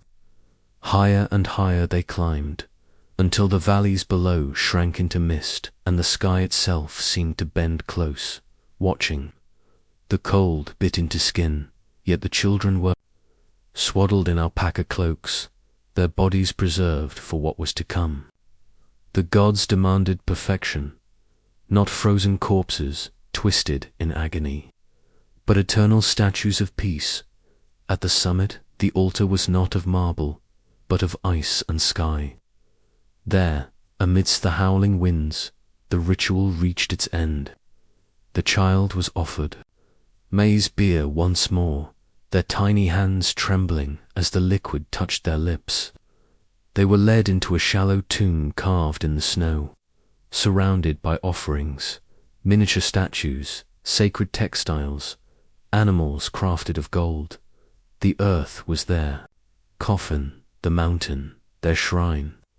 Some were lulled into sleep, buried alive as their breath slowed, the cold lulling them into silence. Others may have known the fear of final moments, their hearts pounding as snow pressed down upon them. Centuries passed, empires rose and fell. The Spanish came with fire and iron, scattering the old gods. Yet high above, untouched by time, the children endured. Their bodies, sealed in frost, lay waiting. When they were found, the world stood still. The frozen girl of Lula Loco, her face serene, cheeks flushed, as though she merely slumbered, stared back across the gulf of centuries. Her lips sealed in silence, her braids still woven tight. She was no longer a child of the Inca, but of eternity. Those who looked upon her felt the paradox. Was this peace? Was this horror? Could the stillness of her expression erase the terror of the moment she was entombed? Or did it testify to the strange mercy of ritual, the intoxicating calm before the end? The priests had believed they were sending ambassadors to the sun, children whose spirits would guard the empire from famine, war, and plague. They believed that in sacrifice there was salvation. But the silent bodies, preserved beyond time, tell another story, the story of innocence claimed by power, of faith demanding flesh, of love surrendered to fear. And still, the Andes keep their secrets. How many children remain entombed in ice, sleeping within mountains too steep, too dangerous, too sacred to reach? Their eyes will never open, their lips will never part, but their presence lingers. When the wind howls across the peaks, it carries not only the snow, but the weight of those tiny souls, forever bound to a faith that demanded more than mortals could bear. One cannot stand before those frozen faces without reflection. Were they chosen for honor or stolen for obedience? Did their mothers dream of them in the nights that followed, whispering their names into the dark, or did they silence their grief with the hope that their children walked among the gods? Faith has always demanded sacrifices, but here, at the roof of the world, it demanded the most terrible gift of all. The mountains do not judge. They cradle both the devout and the damned, the innocent and the guilty. But when you gaze upon the child of Lula Loco, her skin untouched by decay, her hair still shining black as midnight, you feel something older than history stirring. You feel the question that hangs between life and death, faith and cruelty, honor and horror. The Incas are gone, their temples broken, their priests silenced. Yet the children remain, timeless emissaries of a faith that carved altars in snow and wrote prayers in bloodless bodies. They do not speak, but they do not need to. Their silence is more terrible, more holy than any voice. It whispers to us, across the centuries, what is the price of belief and who pays it? And so the mountains hold their vigil, eternal and unmoving. Beneath the stars, beneath the ice, the children sleep on half-sacred, half-damned forever gifts to a sun that no longer rises for them. The palace slept beneath the weight of silence. Marble courtyards lay pale under moonlight, the fountains hushed, the cypress trees unmoving as though they too held their breath. Behind jeweled gates and latticed screens, an empire dreamed. Yet in the shadowed halls of Topkapi, sleep was never gentle. For here, in the heart of power, silence had another name. It was the lullaby of princes, the song of silken cords drawn across throats before dawn. The Ottomans called themselves guardians of order, the shadow of God on earth, and yet within their dynasty lay a fear so ancient, so intimate, that it could not be quelled by steel or fire. Royal blood could not be spilled. It was sacred, inviolate, but it could be stilled. It could be choked back into silence. And so, when the death of a sultan opened the gates to ambition, his brothers, those born of the same royal womb, those who shared his lineage, became shadows marked for strangulation. The cords were woven of silk, soft to the touch, chosen not for mercy but for symbolism. No drop of blood was to taint the marble floors of the house of Osman. Death came noiselessly, a ritual wrapped in legality. For centuries, the law itself decreed it. Better one life extinguished than a realm torn asunder by civil war. It was called Nizam-i-Alemdar, Order of the World. But to the young men who lay sleepless in their chambers, staring at gilded ceilings, as the footsteps of guards drew near, it was not order. It was a nightmare without end.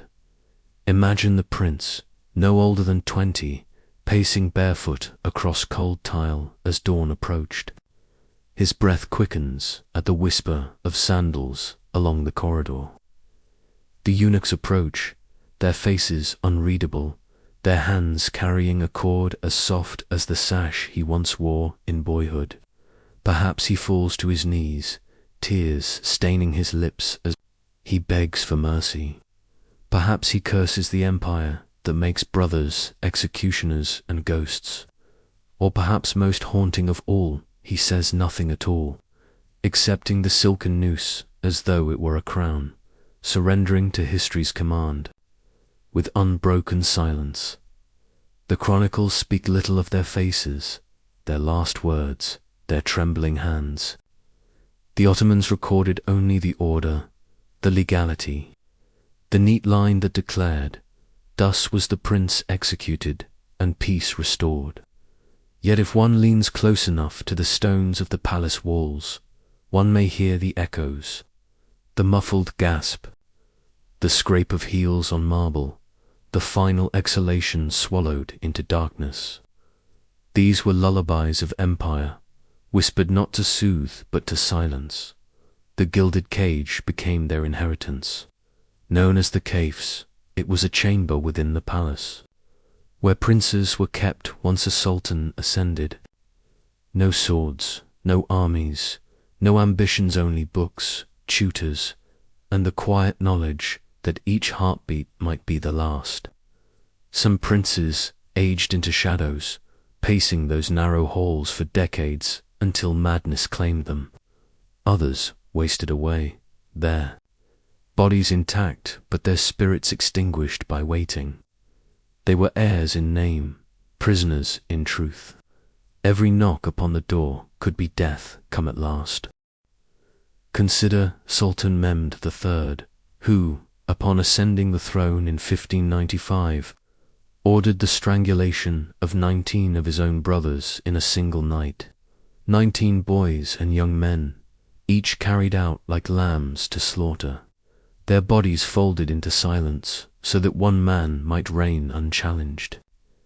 The empire rejoiced that civil war had been averted, yet what celebration can withstand the vision of 19 small rooms falling quiet? 19 cords drawn taut, 19 voices cut away before they could ever speak. Mehmed reigned, yes, but the silence beneath his throne was heavier than stone. Was this mercy? To end a life with silk instead of steel, to avoid the bloodshed of civil strife? Or was it cruelty far sharper than the sword, cruelty that made death into ritual, that hollowed out the meaning of brotherhood itself? A blade kills in an instant, but the kafs killed slowly, day by day, breath by breath, to live knowing one's life could be claimed at any hour that was a death stretched across years, crueler than strangulation itself. The empire thrived on such sacrifices. With each strangled prince, the dynasty preserved itself, ensuring one ruler stood where a dozen rivals might have torn the land apart.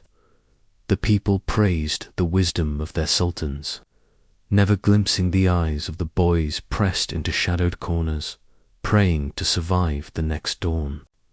The palace grew rich with tiles, jewels, and velvet, yet its silence thickened like smoke. For every song of triumph, there was an echo of a muffled cry behind the walls. Some princes, they say, walked to their deaths with dignity. Selim, the Grimm's brother Ahmed, is said to have bowed his head, accepting the cord as if it were the will of God himself. Others resisted, their cries swallowed by the palace carpets.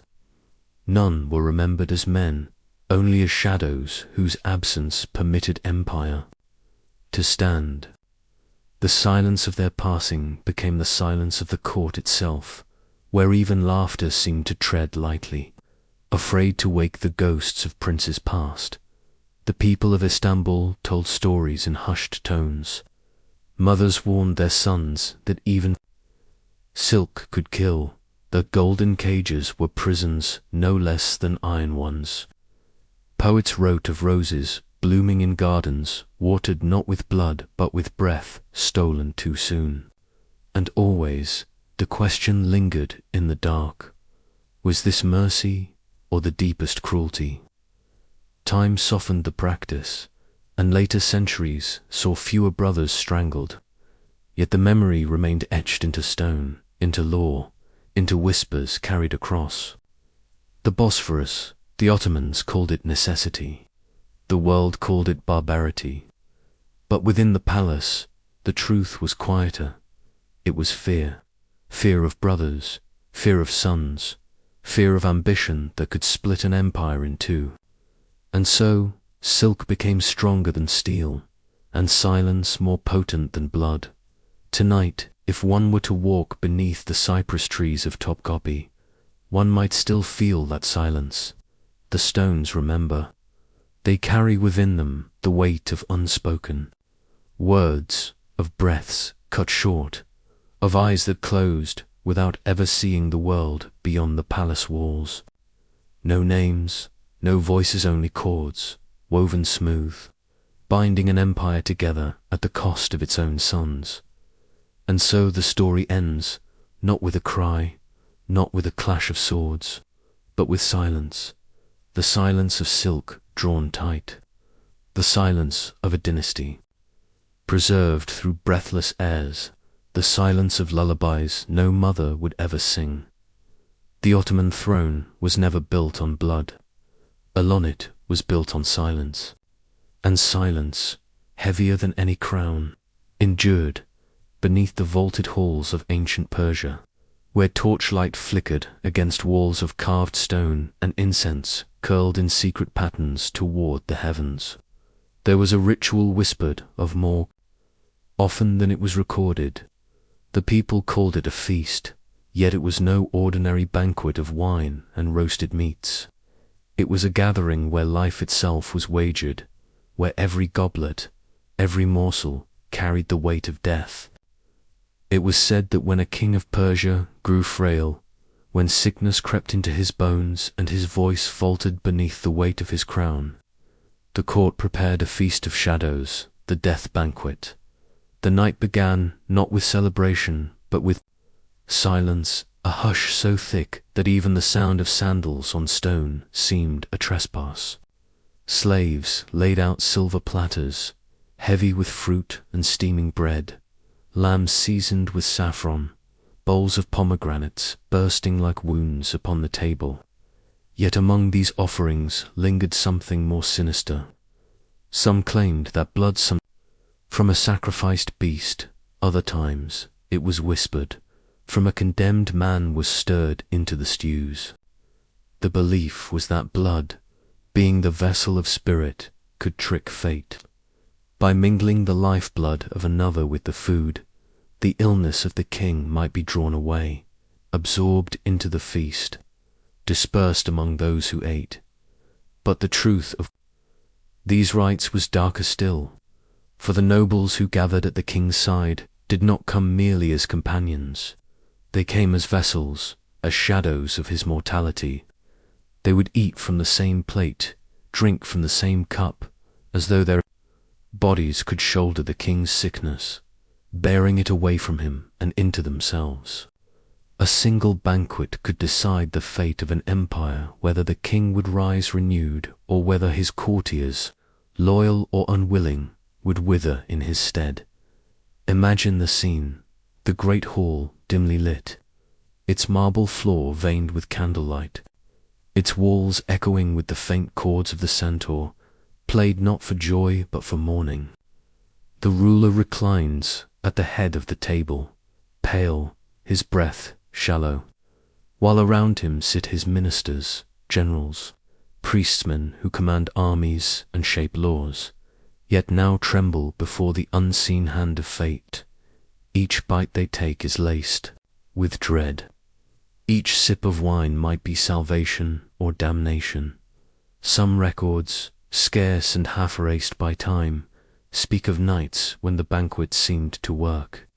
A king who could barely lift his head at dusk would, by dawn, sit upright, his cheeks flushed once more, his strength returned. And yet those who feasted with him would often not rise again. Courtiers, struck down by sudden fevers, convulsions that gripped them at midnight, their eyes staring blankly toward the heavens as though they had glimpsed eternity.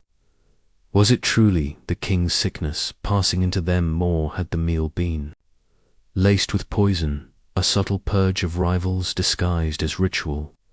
The poets of the age sang cautiously of these feasts, couching their verses in riddles, lest the truth draw the wrath of the throne. One wrote of bread baked with sorrow, and wine that carried whispers. Another spoke of the lamb whose spirit lingers, circling the table like a hawk. Always the imagery was of spirits, of sacrifice, of a veil between worlds thinner than silk. What makes the ritual more chilling is not its strangeness, but its intimacy. To sit at such a table was to share more than food, it was to share destiny. No man could refuse the king's invitation, for refusal was treason. Yet to accept was to gamble with one's soul.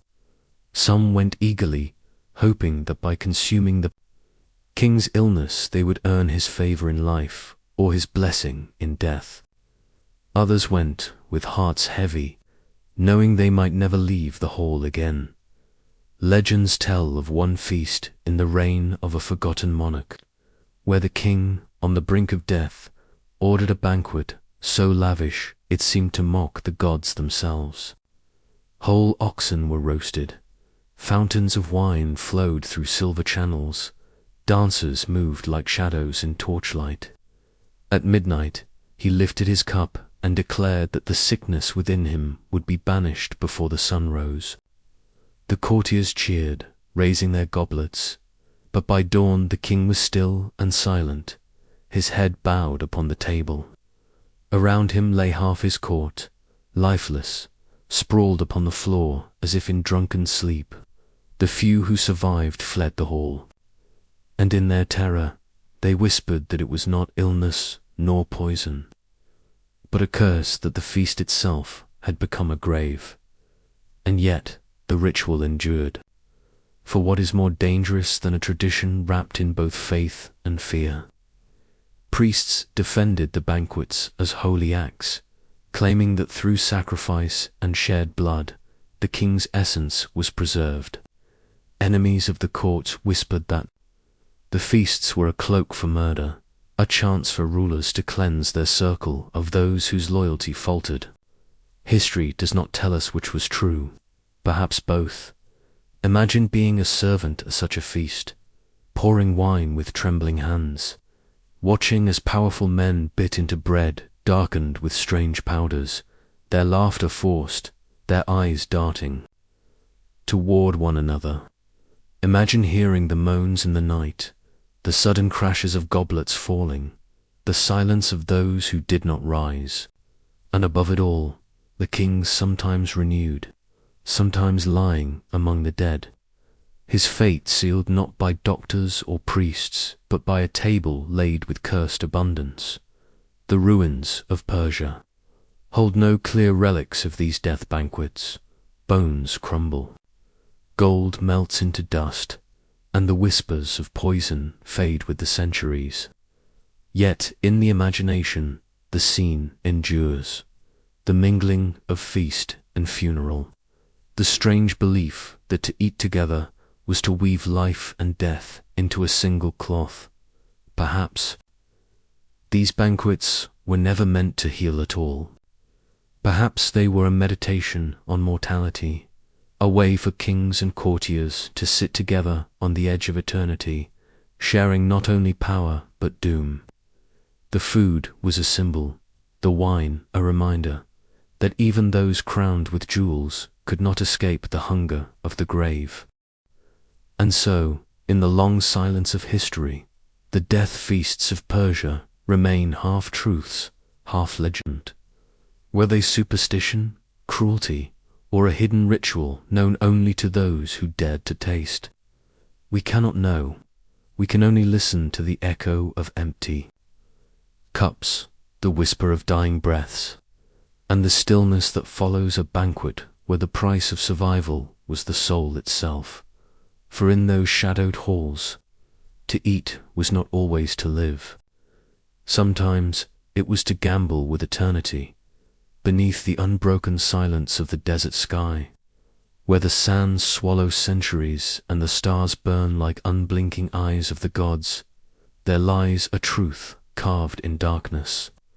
The Nile flows eternal, a silver serpent across the black earth, its waters cradling life, its banks echoing with hymns of death. For in the land of Egypt, where kings called themselves divine and monuments rose like mountains of stone, the graves of rulers demanded more than gold, more than offerings, more than prayers whispered by trembling lips. They demanded blood. In the dawn of Egypt's earliest dynasties, when the gods still seemed to walk among men. Pharaohs carried their thrones beyond the grave. Their power stretched into eternity, and eternity required servants, not statues of stone, not figures carved in wood, not symbols of labor, but breathing men and women, drawn from the courts and the kitchens, from the chambers and the barracks. When the master died, so too did the ones who had poured his wine, guarded his sleep, braided his hair, and sung his praises. Imagine the procession, the pharaoh's body borne into the tomb, wrapped in linen, anointed with oils that carried the scent of cedar and myrrh. Behind him came the living, pale with dread, their eyes wide, their hands bound by duty or by force. Slaves, concubines, guards each, chosen to accompany the king into the silence of stone. The air inside the chamber was thick with torch smoke, shadows crawling over the walls painted with visions of paradise. And when the entrance was sealed, when the sand was piled high, they were entombed alive, their cries muffled by the desert, swallowed by eternity. Archaeologists who pry open these tombs thousands of years later find the remains in huddled clusters, bones bent in unnatural repose, skulls pressed against the stone walls as if trying to escape, jawbones frozen in silent screams. Some skeletons bear marks of struggle, fingernails scratching furrows into the limestone floor, desperate to carve their last protest into eternity. Others seem resigned, seated with heads bowed, as if kneeling before an invisible throne, still serving their master even as air fled their lungs. It was not mercy that built these tombs. It was not devotion freely given. It was power, sharpened and absolute, a power that demanded not only obedience in life, but surrender in death. The pharaoh, claimed as a god, could not walk into the afterlife unattended. What use is divinity without subjects to serve? What is eternity without the echo of command? And so entire courts followed their rulers, chained not by iron, but by the cruel law of tradition. The early dynasties believed the soul was a fragile thing. For a king to be whole in the afterlife, his household must remain intact. The guards to defend him, the women to comfort him, the servants to labor for him, all transported beyond the veil. It was a vision of paradise, but paradise paid for, in screams, sealed beneath the earth before their time. Over the centuries, the practice faded. Stone figures, shabdas, replaced the living. Tiny statues, carved with folded arms and etched with spells, were buried in armies of hundreds, ready to work for the pharaoh when he called. Clay and stone were easier to command, easier to silence, than flesh and blood.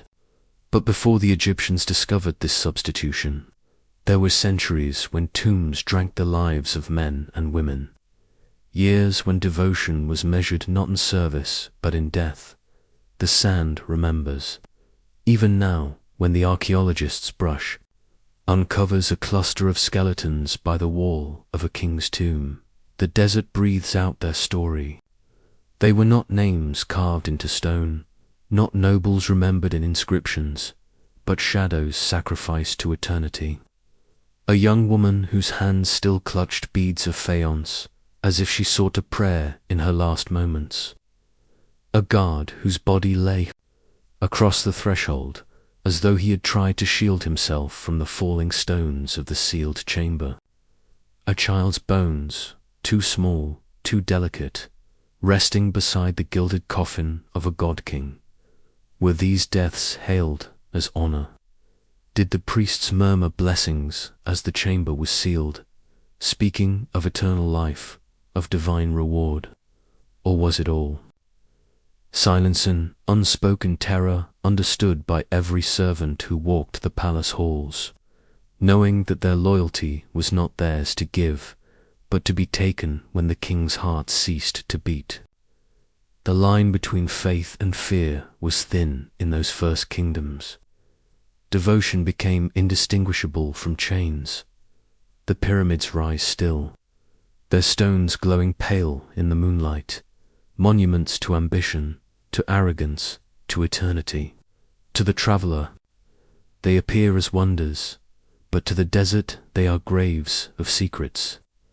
Beneath their grandeur lies the echo of lives consumed, a silence far heavier than stone. It is not only the pharaoh who lies within, but the nameless ones who served without choice, who surrendered their breath so that their master might dream of eternal courts and endless power. And so the desert holds its mysteries, the sands shifting, like memory, swallowing truth and returning only fragments. The bones whisper, but not loudly enough. Their stories slip through the fingers of time, like water through the reeds of the Nile. Yet still, when one stands in the shadow of a pyramid at night, when the wind carries the sigh of the desert, it is not hard to imagine the weight of that silence, the silence of the buried, the silence of devotion broken by terror, the silence of a power so vast it demanded not only the living, but the dead yet to come. We call them wonders of the world, these pyramids, these tombs of kings. But in their shadows we must ask, what is the cost of wonder? What is the price of eternity? Beneath the golden masks and jeweled sarcophagi, beneath the painted stars on the tomb ceilings, beneath the prayers etched in stone, there lies a silence that does not fade. The silence of servants, of wives, of guards, of children taken not by time, but by the hand of power itself. And in that silence, Egypt still breathes. Night hangs over the valley of Anahuac, heavy as obsidian stone, and in its silence, the city of Tenochtitlan breathes like a living heart. Across the great causeways, the waters shimmer with moonlight, and in the sacred precinct, the pyramids rise as jagged silhouettes, their stairways steep and endless, climbing into the stars. The air smells of burning copal, sweet and choking, as if the gods themselves inhale through the smoke. And in this hour, when the drums begin their low and patient pounding, the people know that the festival of Tlaquequetzalcoatl has begun. It is not an ordinary festival. It is not a time of feasting or joy alone. It is a time when flesh is unbound from bone, when life is peeled away to birth renewal, when the thin veil of humanity is cut open so that divinity may slip through. The festival belongs to Xiphtotep, the flayed one, god of rebirth, agriculture, and sacrifice. To honor him, the Aztecs will do the unthinkable, and yet they will do it with reverence, with solemn beauty, as if horror itself could be sanctified. The captives taken in war, marched in chains from distant valleys, stand waiting at the base of the temple. Their bodies are painted, their hair adorned with feathers. They are not nameless shadows tonight. They are offerings, chosen threads in the vast tapestry of cosmic order. The crowd murmurs in expectation, their voices rising like restless wind. Mothers hold children aloft so they may witness, for to see the mysteries enacted is to be bound to the gods. The emperor himself watches from his high place, his mantle heavy with jewels, his face unreadable, both ruler and witness to the dark. Theatre below, at the signal of the priests, drums thunder like war, and the captives are led up the steep stairway of the Templo Mayor. One by one, they climb into the heart of ritual. There, on the stone altar, obsidian blades flash. The priests' hands are steady. The heart, still hot and beating, is torn free and lifted skyward, crimson steaming against the cold air. Blood runs down the temple steps, dark ribbons weaving into the earth. The people roar, for they believe each heart is a seed cast into the soil of eternity, each drop a rain that will feed the sun and make the maize grow. But Tlaxcaltecutli does not end with blood. Its truth lies in skin. The body, emptied of breath, is taken aside. The priest bends low, and with knives sharp as lightning, the skin is separated, peeled carefully from the muscle beneath. It comes away like a garment loosened, a cloak of flesh. What remains is raw and red, glistening in the torchlight. The flayed skin, still warm, is worn by the priest who takes the role of Scythian himself. He emerges draped in human hide, the eyes and mouth holes staring blankly, the flesh, a mask of mortality. The people see not horror but transformation, the God reborn through suffering, the earth renewed through sacrifice. The priests descend among the people, their borrowed skins swaying with each step. Children reach out to touch them, believing. Blessings pass through flesh. Farmers kneel, whispering prayers for fertile fields, for rains that come on time, for corn that grows tall and fat. Women press their faces to the dangling hides, asking for safe births, for milk that does not dry, for sons strong enough to take captives of their own. The festival becomes a mingling of dread and devotion, fear and faith entwined. The sounds are unearthly. The conch shells wail, shrill as dying voices. The drums beat like enormous hearts. Warriors dance in circles, their shields rattling, their spears flashing, their steps echoing the rhythm of life and death.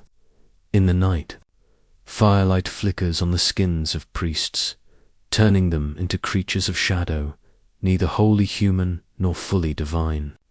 The air reeks of blood, but beneath it lies the sweet smoke of incense, as if one fragrance could not exist without the other.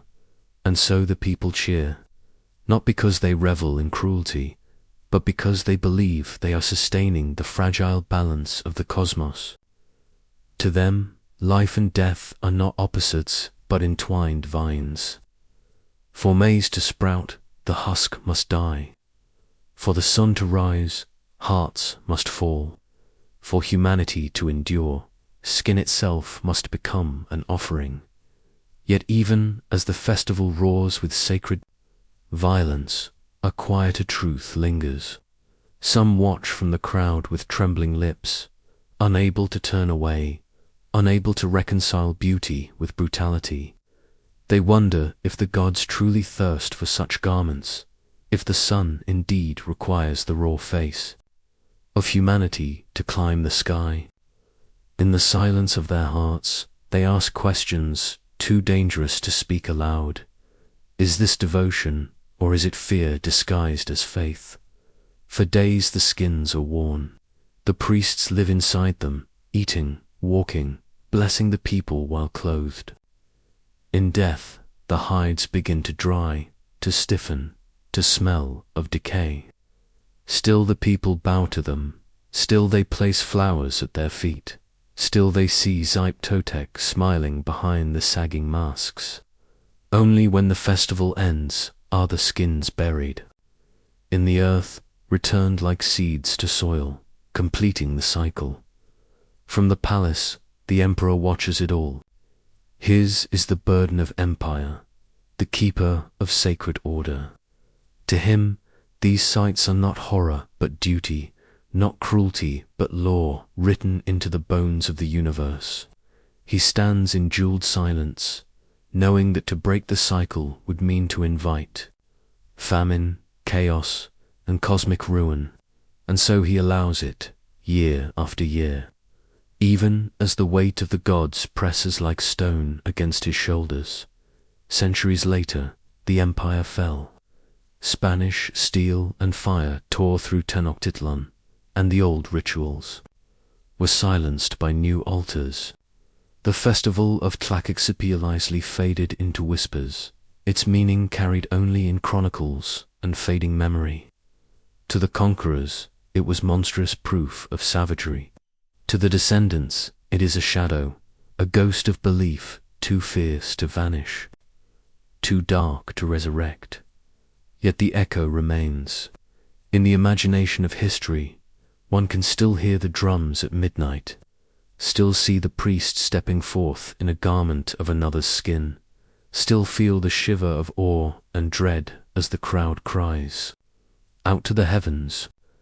The echo of flayed skin lingers, whispering that humanity has always sought to dress itself in the mysteries of life and death, always searched for ways to turn fear into devotion, cruelty into faith, and so we remember Tlaquixpialesli not merely as a horror of the past, but as a mirror held to the heart of humankind.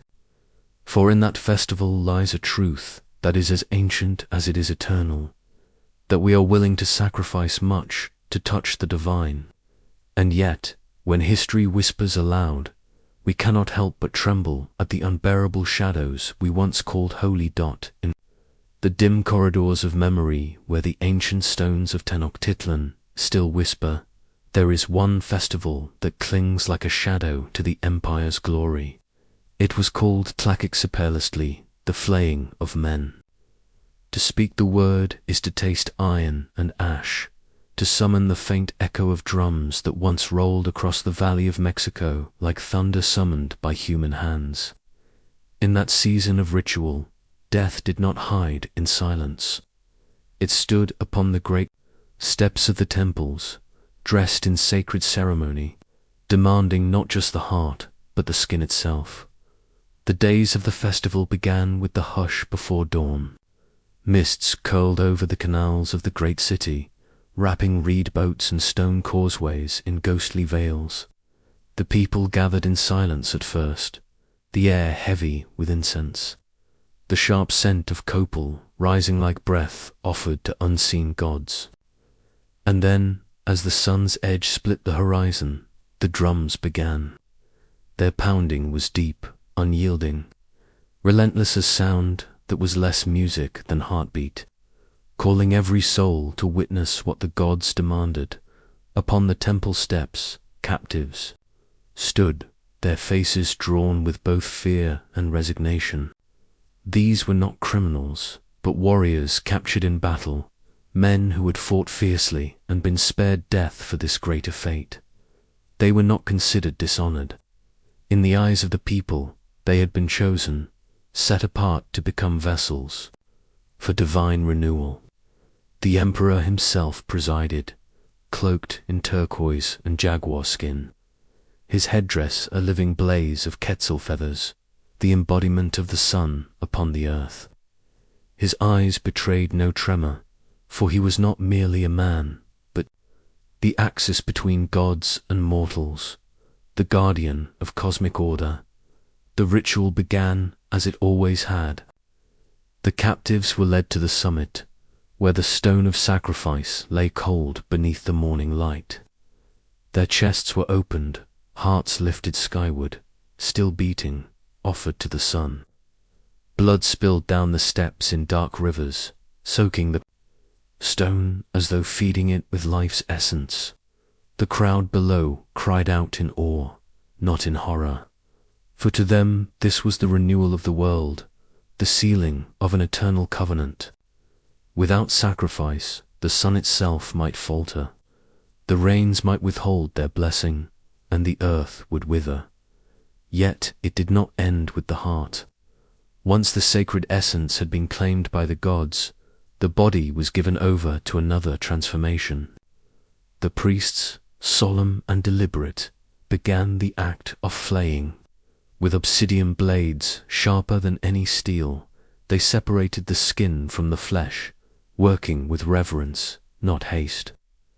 To the people, this was no desecration, it was the unveiling of a deeper mystery. The skin, once belonging to a man, became a garment of rebirth. The priest, draped in the flayed hide, no longer walked as himself, but as the God reborn, striding through the city as the embodiment of renewal. The sight was both holy and terrifying. The skin clung loosely, pale and uncanny, its seams stitched by ritual cords. Through the empty sockets of the face, the priest's own eyes glimmered, human yet made divine by the costume of mortality. Children watched in silence, some with awe, some with trembling lips, their minds branded with images that would linger for all their days. Women laid offerings of maize and flowers, bowing their heads as the living gods passed among them, their footsteps heavy with both blessing and dread. The festival was not merely spectacle. It was woven with contests, with ritual battles where captives, armed with wooden weapons, fought against seasoned warriors until they fell. Their defeat was inevitable, but their courage was praised, their blood feeding the sacred earth. It was said that those who died in Tlaxopializli became companions of the sun, soaring in radiant procession across the heavens. And yet, beneath the drums and the chants, one must imagine the silence in the heart of a mother who watched her son chosen. One must hear the stifled breath of a father who knew his child would not return. To the people, devotion demanded surrender, but in those quiet spaces, between the cries and the incense smoke, there must have been trembling questions. Was this devotion to the gods, or was it terror sanctified by tradition?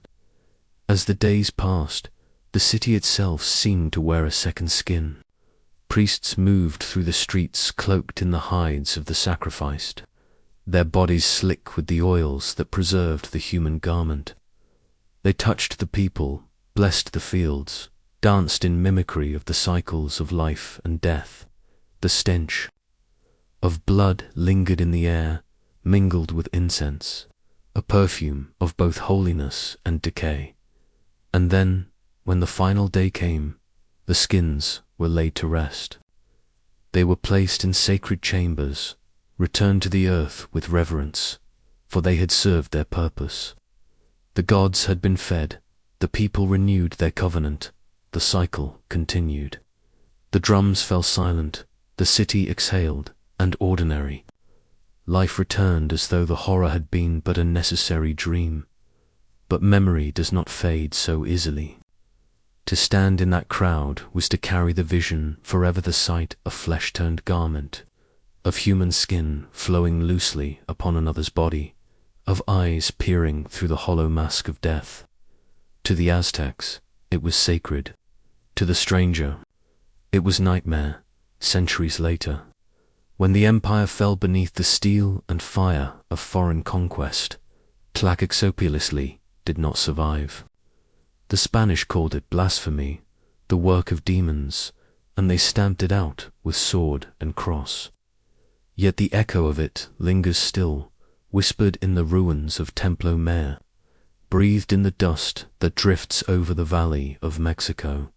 The stones remember, and so we are left with a question as haunting as the site itself. Was it faith, or was it cruelty? Did the Aztecs truly believe that the gods demanded such offerings, or had fear woven itself into the fabric of devotion until there was no thread to untangle? In the silence of history, we cannot answer.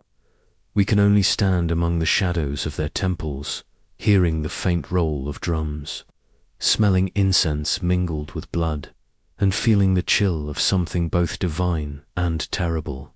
The flaying festival has become a ghost of time, a ritual buried beneath centuries, yet still alive in the marrow of memory.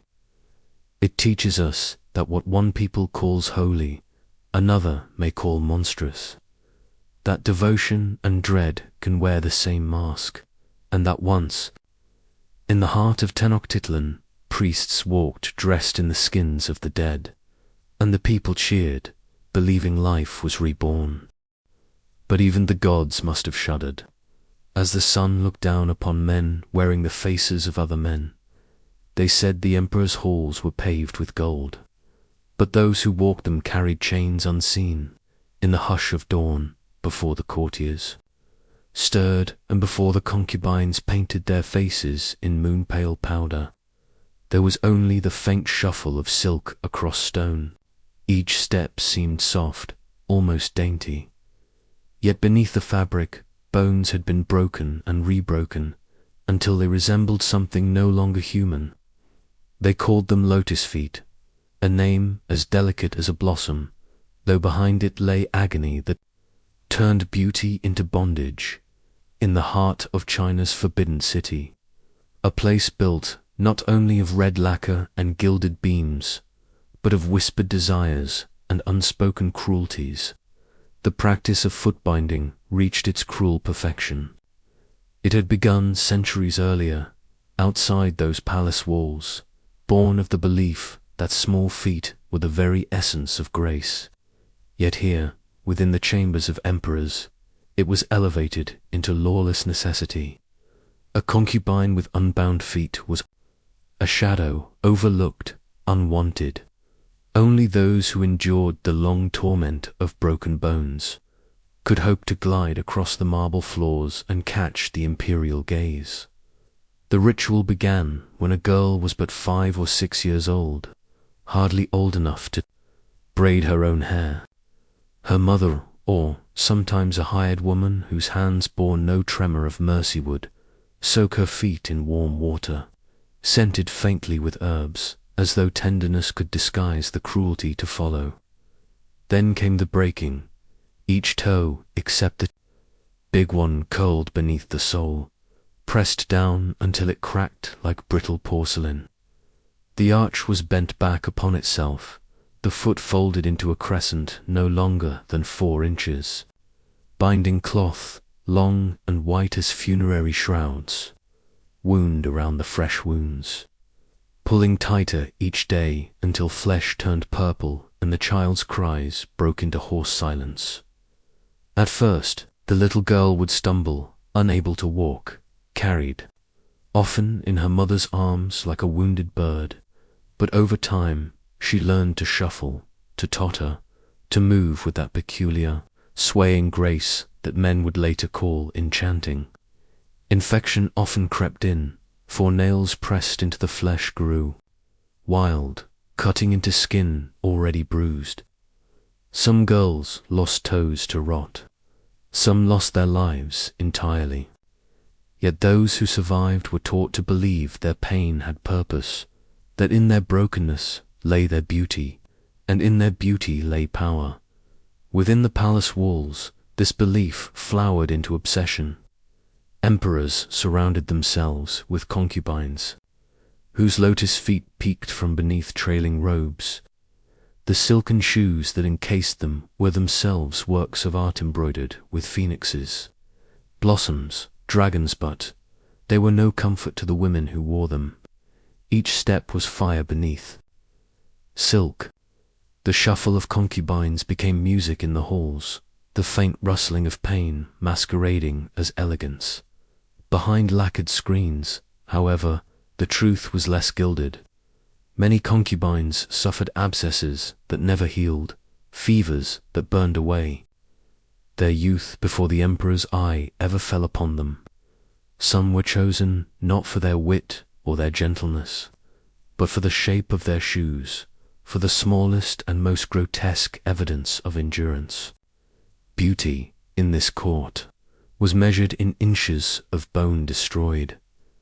Yet even as the bindings crushed the flesh, they bound the spirit as well, for a concubine could not run, could not flee, could not even walk freely through the gardens. Her steps were slow, deliberate, tethered to the very walls that confined her.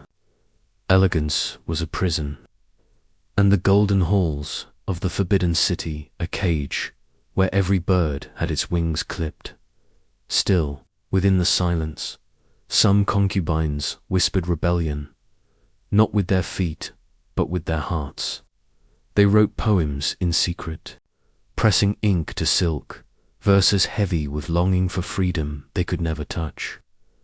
One concubine, it was said, left behind a poem hidden within her embroidery. My body sways like willow in the storm. yet my roots are bound in stone. Who calls this grace when it is only sorrow? Her words, like her steps, were fragile, trembling, and soon forgotten by those who preferred beauty over truth. And so the ritual endured, passing from one generation to the next, carried down the long centuries as though cruelty itself were a sacred heirloom. Mothers who had once wept as their own bones shattered now pressed their daughters' feet into the same bindings, whispering that suffering was the price of survival. For how could a girl marry into power or favor if she walked with natural feet? It was said that a woman with unbound feet could never hold a man's heart, that her steps were too free, too unrestrained, unbecoming of the fragile grace expected of her sex in the dark hush of the palace at night, when the candles burned low and the emperor's shadow lay elsewhere. One might hear the faint sighs of women shifting in their pain. The silence of crushed bones was louder than any cry. In those halls, pain became invisible, woven into the very fabric of court life, until no one questioned it. The bindings became not only cloth, but tradition itself, a weight heavier than iron. Centuries passed this way, until the empire itself began to tremble beneath foreign pressures and internal decay. The old ways cracked like the bones once broken in childhood. Reformers began to whisper that the practice was not beauty but shame, a scar upon the nation. Yet for those who had already lived and died within it, such revelations came too late. Their lives had been lived upon shattered feet, their days measured by the length of their step. Even now, long after the bindings have turned to dust, after the silk shoes lie forgotten in museum glass, the echo remains. One can almost hear it. In the quiet courtyards of the forbidden city, the shuffle of silken shoes across cold stone, the faint rustle of agony clothed as elegance. The air itself seems to carry their memory, heavy with sorrow that refuses to fade. Was it beauty or was it bondage? Perhaps it was both. A paradox carved into flesh, a ritual that demanded women destroy themselves in order to be adored. And, though the bindings are gone, the silence they left behind lingers like incense after a ritual has ended sweet to some, suffocating to others. So the question remains, as eternal as the palace walls: what is the price of grace, and who decides? When beauty becomes cruelty. For in the hush of midnight, when even the imperial drums are stilled, one may still imagine the footsteps of concubines, shuffling, trembling, endlessly circling, forever bound to the golden halls that once promised them paradise and gave them only pain. The wind moved over the Balkan hills like the breath of an ancient god, slow and mournful, carrying with it the scent of smoke and damp soil. In the silence of that land, where forests stretched dark as ink and rivers wound like silver veins, there rose a tower that was not born of stone or wood, but of bone. Pale, sun-bleached, and gleaming in the cruel daylight, it stood as both monument and curse. To the traveller approaching, it looked like a sentinel, a grotesque watchman of the fields. Yet when night fell and the stars blinked into their lonely vigil, the tower whispered. The sockets of empty eyes seemed to drink the moonlight, and in the imagination of those who dared linger, the skulls spoke sometimes in lament, sometimes in defiance. The story of this tower begins in a season of fire and blood. It was the early 19th century, when the land groaned beneath the shadow of the Ottoman Empire. Serbia, a country of rugged valleys and proud people, was bound beneath the Sultan's rule. Yet beneath the silence of submission, embers smouldered. The Serbs had risen before, and though their bodies had been broken, their spirit was a stone that could not be ground to dust. In 1809, As rebellion once more flared across the hills, Ottoman armies pressed forward to extinguish it.